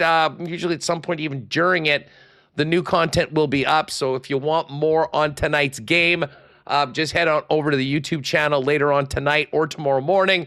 And tonight it'll be Connor and Remis with a full recap of the Jets in Philadelphia. And then, of course, we'll be back tomorrow, and make sure to check out Connor and Liz Sunday mornings at 9 a.m. You have a good one, pal. Thanks for doing this. Thank you. Yeah, looking forward to Josh giving me a weather report. This is not looking good for this Bomber game tomorrow. What do I need to wear, Josh? This is what I need to know. It's like a low of 5. Like, I don't know, man. It's going to be chilly. Hey, it's football weather. And you know what? Yeah. It's Bomber football weather. This might be good for the team as we get into the playoffs. A little more concentrating on defense and rushing the football might be a good thing for Winnipeg. We're going to hit on that with Josh right away. Hey, you take it easy, Connor, and we'll look forward to post-game report tonight on the WST channel. Just before we bring in Josh, folks, if you haven't already, what are you waiting for? Get your tickets for the HSC Millionaire Lottery, and maybe you could be Manitoba's newest millionaire. The grand prizes choices of 5 $1.5 million home packages, 4 in the greater Winnipeg area, 1 on Vancouver Island, or just simply say, show me the money, and take $1.25 million cash, tax-free. But that is just the grand prize. There are so many other great prizes, and that's why the earlier you get your ticket, the more you're in for. Of course, we've got the upcoming Grey Cup bonus. Got to get your tickets by next Thursday, the 23rd at midnight. 3 pairs of tickets and great seats for the Grey Cup at Princess Auto Stadium. And then another early bird draw deadline the 30th, where you'll be eligible for over $215,000 in cash and prizes. And of course, don't forget the 50-50 and extra cash plus options. 50-50 now over $1 million. So the winner will be taking home a minimum of about 525, and that number is just going to grow. Get your tickets, hscmillionaire.com, or pop by your local London Drugs or Red River Co-op stores today and count yourself in, all in support of Manitoba's hospital, the Health Sciences Center. Again, hscmillionaire.com. And, of course, we've got this Jet game tonight. Lots going on for the rest of October. They still have to have the game packs, 4 and 6 gamers available, which will get you access to playoff tickets. The Passport, which is the most flexible product they've ever done, where you get a credit into your account and you can use those as you want for games throughout the season. But next Friday, it is 90s night, backed by popular demand against the Calgary Flames. First 5,000 fans get a limited edition corduroy snapback hat. And don't forget the Halloween game, October 30th. Get your costumes ready. Of course, WinnipegJets.com for all that. And our next game, WST Game of the Month, is November 21st, the return of Nikolaj Ehlers. Join us for that game. Get your tickets, which include a beverage and an early mingle with all of the WST gang. WinnipegJets.com/WST. All right. Let's talk a little football. We got an interesting Thursday nighter tonight and a big slate of games on the weekend. And of course, Bombers Riders tomorrow. Josh Frey-Sam of the Winnipeg Free Press joins us now. Josh, what's going on? Oh, hold on a sec. You're muted. I don't know whether that's on our end or this could be with us. Remo, any thoughts? I think we're good now. Well, there we go. There we go. He's back. He's back. I appreciate you guys having me on as always, man. I'm finishing up some work here and I got to hit to the gym real quick, but I'm already mentally preparing for what is supposed to be just a fantastic night of sports in North America, man. So I'm fired up. It doesn't get much better, especially for Winnipeg fans. And I love the early start of the Jet game. We dropped the puck at 6. We get the football game at 7:20, the baseball game at 7:30. Yes. Everyone, the slate is full for tonight. But quickly, let's look ahead to tomorrow. The CFL West is crazy, man. Like, even if the Bombers win this game tomorrow, technically they don't clinch. We'll have to see what happens a little later on. But there is a lot of jockeying, and maybe fortunate that the Riders are sitting Trevor Harris. But it's very clear what Winnipeg needs to do. It's get back to a little more of the look of the Hamilton game than the way the offense looked against Edmonton, and then get focused on wherever they're going to be traveling to, likely in the first round of the playoffs. Yeah, exactly. And you mentioned it. It's really interesting. It's wacky. I don't even know what you want to call the word, because even asking Derek Taylor, who is a walking CFL, I don't know, encyclopedia, almanac, whatever the word is for him. I couldn't remember the last time. When's the last time we ever seen a 4-way tie in the CFL? I have no idea. I don't know what the history is. I might have to hit up the CFL statisticians over there at headquarters to figure out the answer to that. But the point being, though, is that the fact that there could be a 4-way tie at the end of the regular season here, which would in fact see the Winnipeg Blue Bombers on the outside looking in, is pretty crazy to think about, even though they got the season series over 2 of those teams. Yeah, man, it's all about winning tomorrow night. But of course, as you mentioned, or as you alluded to, Bombers need to win. Then they also need either Calgary to win or the Edmonton Elks to lose tomorrow, which is, I mean, you'd like to think either of those both are very possible and, according to the books, likely. So, I mean, there is that's working in Winnipeg's favor, but there's going to be a ton of scoreboard watching here. And also, I mean, let's be real here. Let's not, obviously the Bombers are kind of in what we could call a quote unquote soft spot here against the Riders. They're probably not going to get the Riders' best punch with so many starters being sat, but this is still a rivalry game. These are still 2 teams that know each other very well. You still got, Jake Maier, who, say what you will about him, he's played a lot of games in this league. So, I mean, any given, I guess in this case, Friday. And so I'm really interested to see how this one shakes out, man. And would not write off the Saskatchewan Roughriders. I think it's going to be a good football game, but this is one that obviously Winnipeg needs to handle business here, man, because there's no, if you take this, if you extend this another week and, they have to go play, they got to go play a Montreal team that they might not be resting all their starters a week from now. Montreal might still have something to play for next week. So, This is the opportunity. The time that you got to seize this now. You know what is wild? There's also a scenario that Montreal is locked in, like by the time we get to the next, and it's the final game of the regular season. There is a scenario that the Montreal Alouettes are locked into the 2 seed in the East, hosting the East semi, and the Bombers are locked into the crossover. Yeah. And it's essentially a game at the end of the season that will be played 6 days later. That's right. In Montreal, where both coaches are probably not showing anything. It could be the most vanilla game of the entire year in the Canadian Football League. Yeah. But I would be interested. I mean, any thoughts on, I mean, we know how tough the West is, and obviously Saskatchewan has sort of established himself as the team to beat, and the path goes through Mosaic. Would the crossover be a good thing for the Bombers? That's what I'm talking to other people, and like everybody's got these mixed feelings, and I actually don't even know how I feel about it, because I'm like, do you want any part of Saskatchewan and BC potentially? Like, do you want any part of that? Like, you're talking about, it's a tough road. You're talking about either probably the hottest. You could go either play the hottest quarterback in the league in Rourke, or you could go play probably the best team in the league in Saskatchewan. I mean, pick your poison. Which one do you want there? I don't know. But then also on the other side, I mean, do you really want anything to do with Montreal, right? Like, I don't. I would rather play Hamilton than Montreal. Sure, exactly.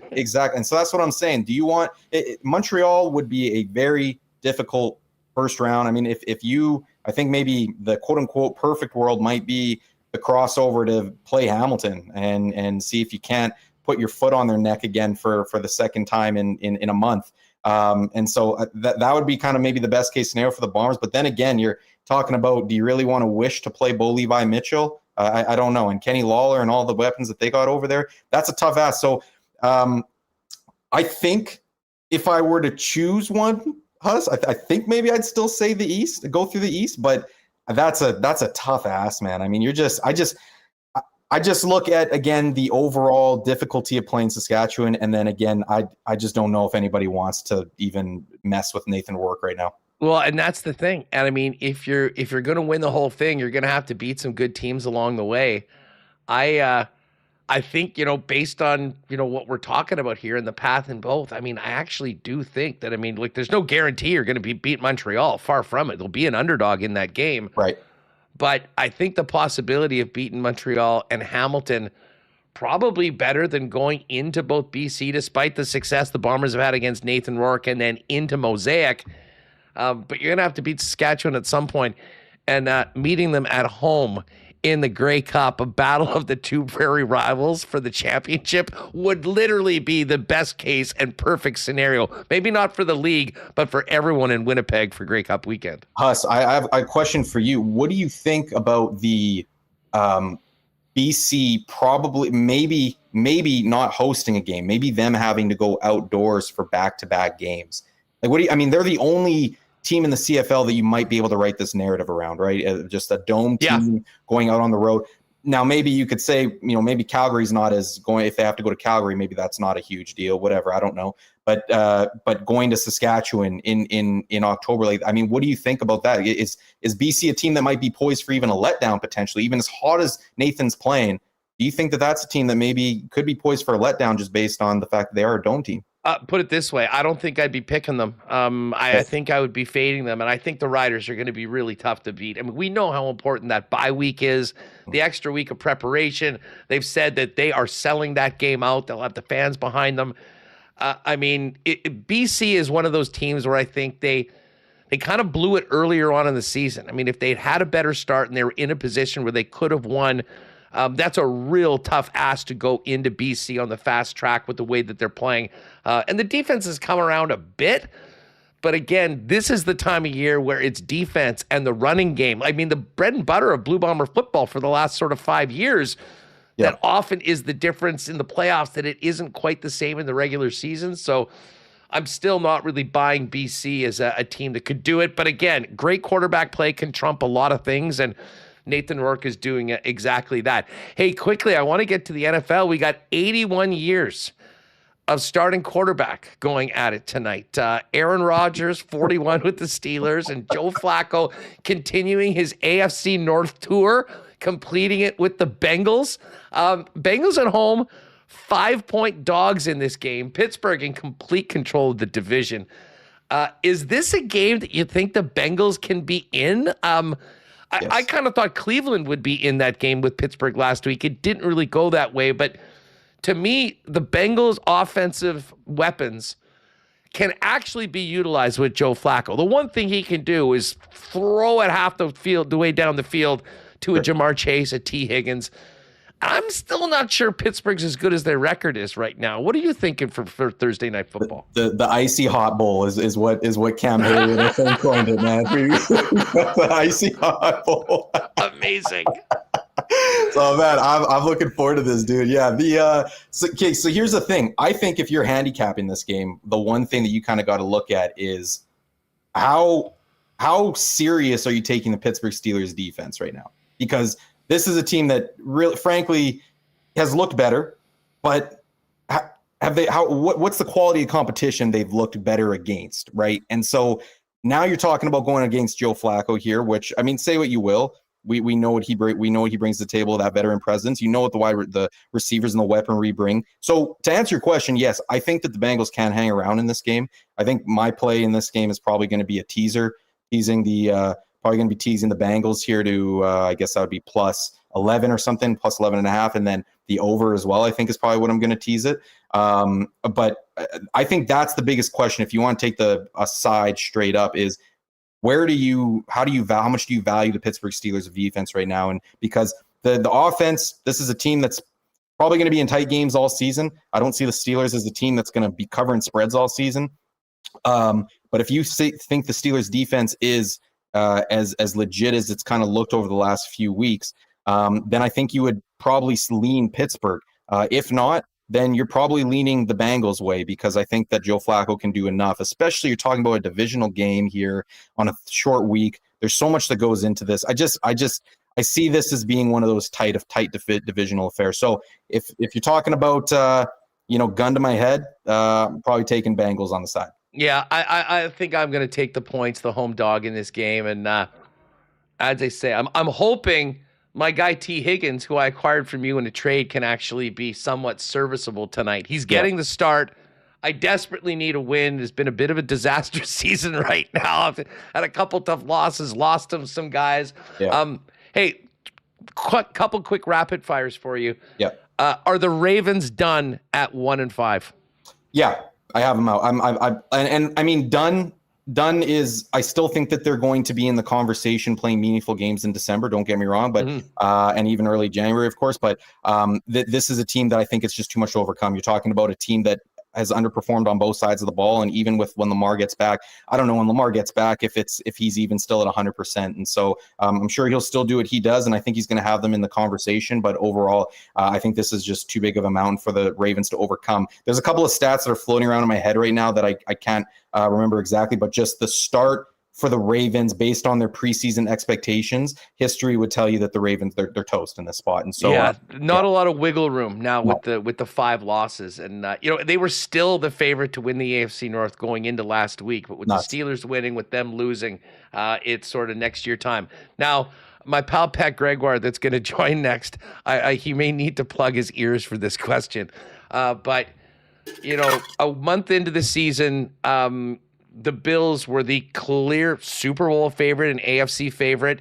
Yep. And the Eagles, I think everyone was saying, well, the Eagles were still the Eagles. They were 4-0. They hadn't looked very good. Both of these teams have lost back-to-back games and are now sort of right in the middle of the pack. Are either of these teams, which team concerns you more right now? And should either of these teams be on the fraud watch for being like a legitimate top team in their conference? Yeah, I would say that I'm not concerned about the Bills right now. I just can't be. I have a futures bet on them to be the AFC champions, and part of the reason for that is because I think that they're going to be the number 1 seed in the AFC based on their schedule. I think that they're on cruise control all season. Now, of course, they have not looked good the last month. Now, actually, the Bills, man, they have been pushed. You're talking about they had that Thursday nighter against the Dolphins where they got pushed. They got pushed by the Saints. They've lost back-to-back games. I mean, there's cracks in the armor here. Clearly, the teams they've beaten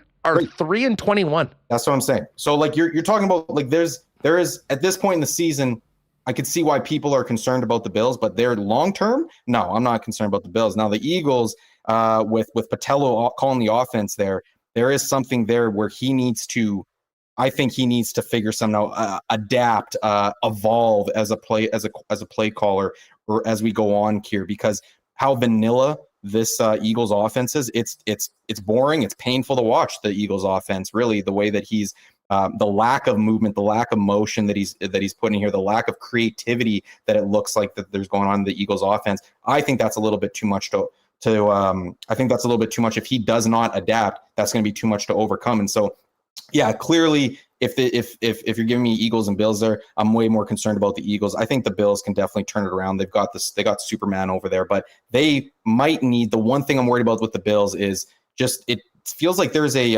lack of, maybe almost trust, maybe is the word I'm looking for, between Josh Allen and his receivers, man. Like, it feels like you saw Kincaid wasn't out there last game, and it was like, what was that last game? So it was clear Shakir, or really nothing there. Josh Palmer and Keon Coleman on the outside is kind of tough right now. And so somebody needs to step up and earn his trust. Hey, before we go, for folks that want more great fantasy content, betting content, and more, you got a lot cooking. Fill people in on where they can catch your stuff. Yeah, man. The Back Bacon Brief, my newsletter there, link in my bio, or maybe if you guys could plug it as well, that'd be awesome, Huss. But that one, my almost daily newsletter that gets sent out here every week. And then we got some bets cooking over there at the Janitor's Closet. We hit a little bit of a cold streak. I'm not going to lie, last 2 weeks. Where we're hitting a little bit of cold streak, but we were on a 12-and-1 run at one point here this season, and so we're looking to get back on that, man. And the Janitor's Closet on YouTube, appreciate it. Any follows there? Yeah, if you're with us on YouTube right now, there is a link in the chat, so just click on that. I always love it coming into the inbox. It's some great stuff, and always love talking football with you, pal. Have a great one. Maybe we'll see you at the game on the weekend, and if not, let's do this again soon. Appreciate you guys. Take care. Good stuff. There's Josh Frey-Sam. And again, Back Bacon Brief, link in the chat right now. All right, we're not done. This is a great sports weekend, and it has been a great week. After finally killing it with the picks, going 4-1 last weekend, we hit a bunch of winners. We've kept the heater going into this weekend. We've got back-to-back beautiful parlays that have cashed. Hockey 2 nights ago. Last night, it was our Jays with the Vladdy over 1.5 total bases, the 5 strikeouts from Bieber. The Jays win, and good things happen in threes, so we need to enlist the services of our pal, Patty G, Pat Gregoire, P. Greggy himself, to join us now for a live edition of the Cool Bet Lines before tomorrow's edition of WST Winners, live 10 a.m. right here. Coming off, I think, our best spread week, certainly, of the year so far. Missed a couple props, but Patty, of course, we'll talk about football in a minute. I see the lid. I see the jerseys. Yeah. The group chat was popping last night. Certainly felt like the Jays were back in a big way. What's the vibe check right now going into Game 4? Feeling much better. Heck, if you saw the group chat after the first inning, it was blouses. It was dark season times. Over. Dark times. But that second inning, the bottom of the second, massive bounce back from Beaver, and then the bats came alive. Vladdy is all 100% back. Everyone predicted the Jimenez legacy game, how good he was. Springer, awesome as well. Our boy Ernie Clement just is a human walking hit factory. Again, very, very pleased with the pushback, but here tonight, it really is terrifying that the faith of this Blue Jays roster, this team, is now in the hands of Mad Max. We don't need him to dial the clock back and go back to what he was for a long stretch here. All we need is like 4 innings of that killer instinct squaring into his glove and that killer vibe, killer instinct from Max. That's all we need. If we can get that, I think the rest can take care of himself. The vibes are positive in Toronto right now, Huss. But still a little bit of a nervous energy for sure. I know Jake's in the chat, and Jake, let us know your thoughts on this as well. But Pat, I kind of said to Remis at the start of the show today that it feels like this is the game in the series right now. Yeah. I mean, Seattle went in and had their big start, and they stole 2, put themselves in a great position. the Jays, they didn't just answer. I mean, they stood up top to bottom of the lineup and have to be feeling great. I mean, we've got the Psycho on the mound tonight. Let's see if he can have the Mad Max legacy game. But I just sort of feel like if the Jays can get this win, they're right back. It's a best of 3. They've got all the momentum. They've got 2 games at home. I think they win. And at the same time, if the Mariners can bounce back and get this win tonight, winning 3 in a row is going to be really, really tough. I mean, would you agree that the stakes in this game almost feel like the series, although there's going to be a lot more baseball left to be played?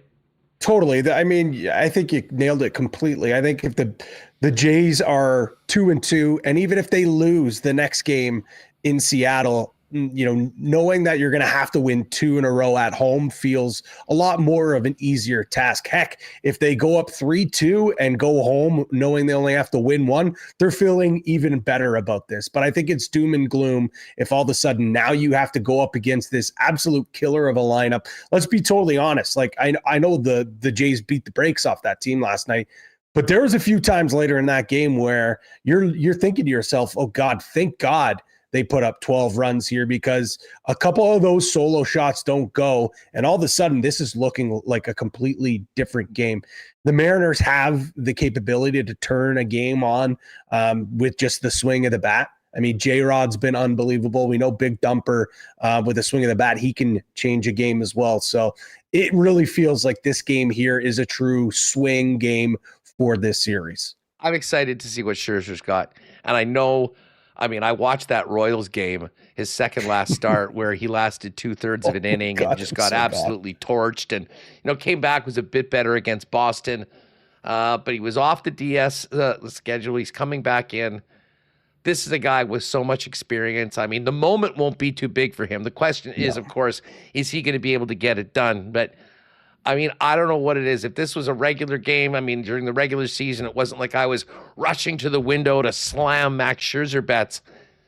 Tonight, I have a weird level of confidence that we're going to see the best of him. And let's face it, the entire signing of Max Scherzer will be a huge win for the Jays if he can put 4, 5, 6 solid innings tonight against the Seattle Mariners. It really comes down to that.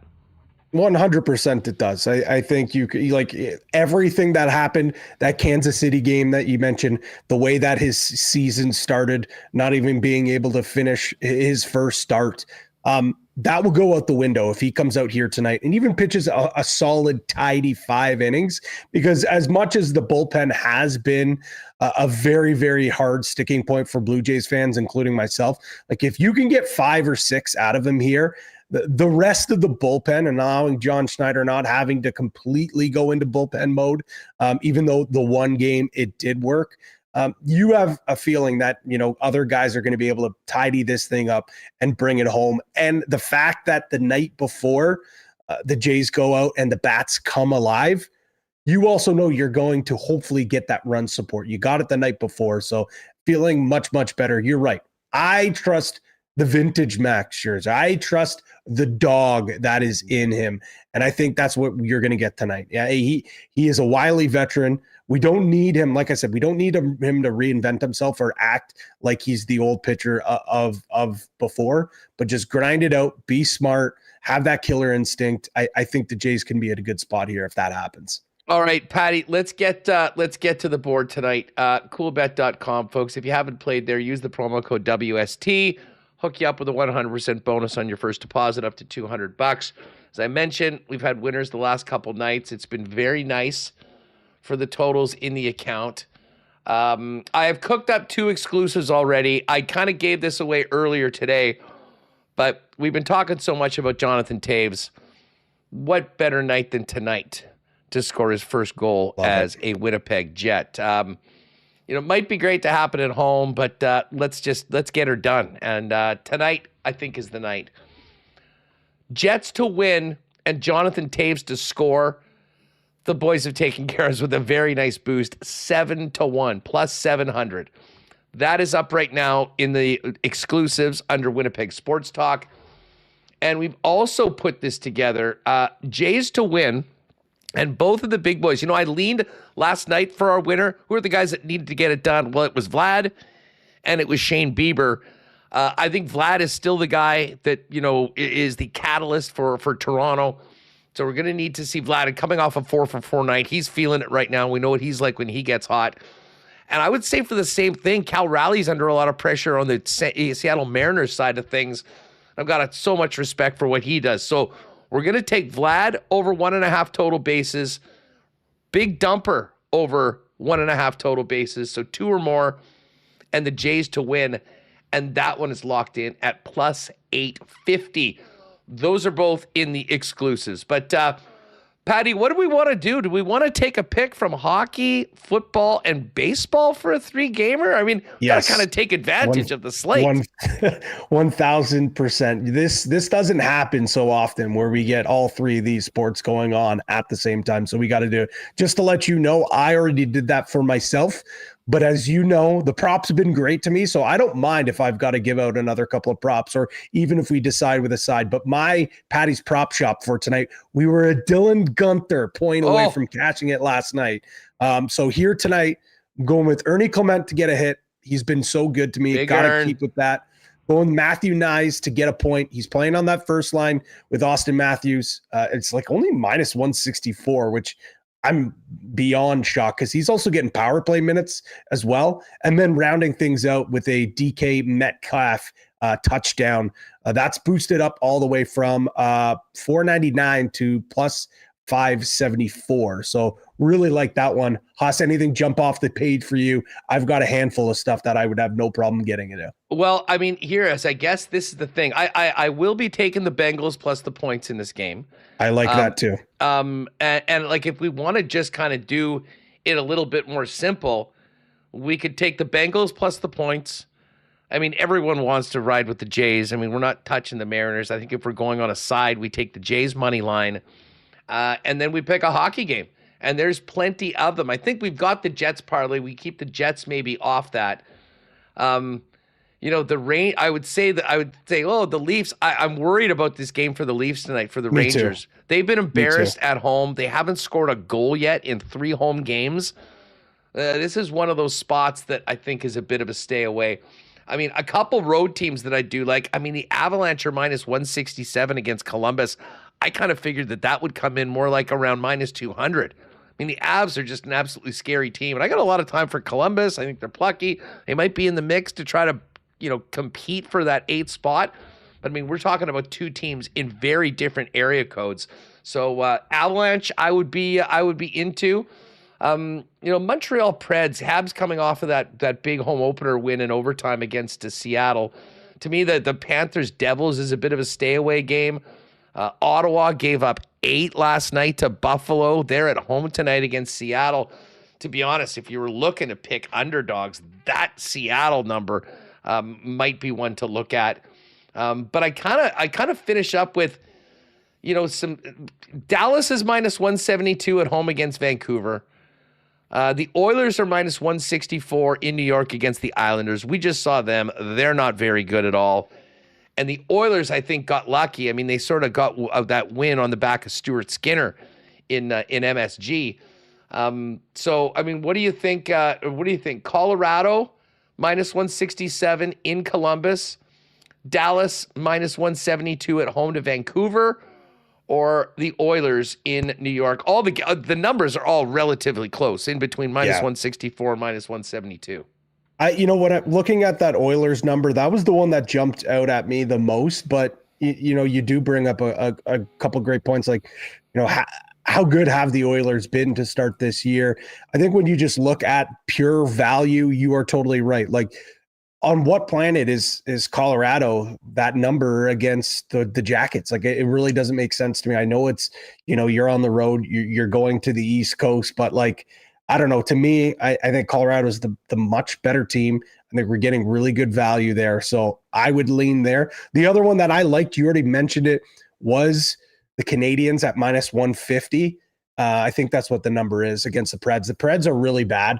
But the thing is, it's like, that just kind of goes to show you the value you're getting on Colorado is considering how much better of a team is Colorado than the Montreal Canadiens. And it's 10 to 15 cents different against 2 really bad teams anyways. Let's take the better team against probably an opponent that's around the same. Let's go with the Avs. So, I mean, I've got this locked in at Coolbet. Now, we're probably going to have to take the Bengals to plus 5.5. Okay. Or even 4.5. It doesn't matter. But, I mean, whatever. You guys are always good with the boost. So, yeah, we'll take 5.5. But if we put it in at 5, Jays money line, which is plus 103, Avs at minus 167, it's plus 552 before it's boosted. So that number will be slightly less because of the half point with the Bengals. But I still think we'll be pushing somewhere in the high fives once Evdog or J-Rock get a hold of it and throw it up in the combo cards. Yep, I've already sent the request off, so maybe even before you guys are logged off, it might be up and running. If not, folks, as you log off there, head to Coolbet. It'll be up in. We'll get that one up in the combo cards. I'm looking forward to this night, though. Honestly, like from start to finish, like you mentioned it. The NHL slate is pretty spicy. Obviously, my attention is going to be on this Blue Jays game. But like, what a time to be alive! And let's be honest, like.